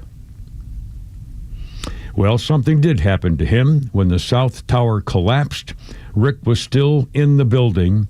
They never found his body. All but 13 Morgan Stanley employees safely got out of that building because of Rick Rescorla. 2,700 saved when 3,000 died because of this man, born in Britain. Wow. A prodigy was the word you were looking for, by the way. Prodigy. I started with S, like I said. Sorry. Isn't that funny way your brain thinks? I swear to God, it starts with S. Prodigy. Prodigy. I would have bet you everything I own that it started Savant. with. That's a good one. Savant. There you go. Idiot savant. Yeah, the idiot part I got down pat. No question about that, my God, man. Real quick, we got Ghost Hunter Joel on the horn. Ghost Hunter Joel, welcome, sir. Welcome aboard. What's up? What do you think? Hey, how y'all doing? I just wanted to make a few quick questions or statements here. Yes. I dated a girl back in 2001, and her father was a FedEx pilot, and he told her that a friend of his who was a high-ranking officer in the Air Force said that the plane in Shanksville, Pennsylvania, was shot down. My oldest brother looked at the end result of it, and he said there's no fuselage or anything. He said it had to have been shot down.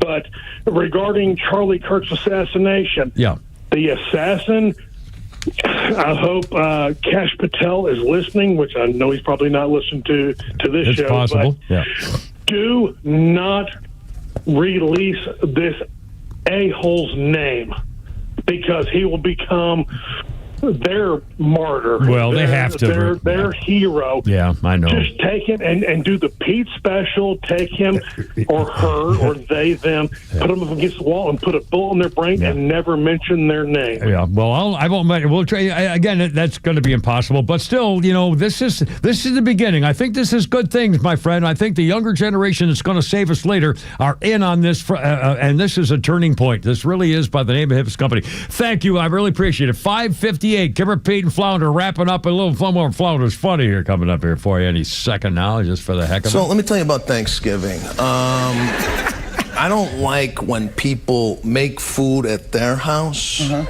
and then bring it to my house, right? I understand. It's always leaking, There's like a trail from their car to my kitchen. Okay. And it's always unidentifiable. They got to explain what it is. They're like, it's a family recipe. It's a little cinnamon pecan chicken. They're always wondering where to put it. I'm like, put it near the garbage. Who's that there, Flounder? Sebastian Maniscalco. I remember him. An actor also, by the way, a movie actor. Anyway, Kimber, Pete, Flounder. Boys, tomorrow, Let It Rip Friday. Anything goes, and we'll have a little fun, goof around, and, maybe Braves back in action, and we'll see what happens. Anyway, fellas, what the hell? God bless America. Semper Fi. Christine, sing me home, baby. I gotta go. You're killing me.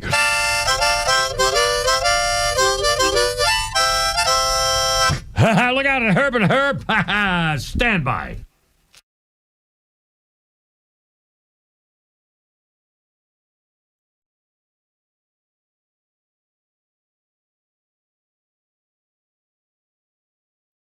The Kimmer Show is live on your ride home on WFOM and W292 EV Marietta, a Dickey Broadcasting Station. Extra 106.3.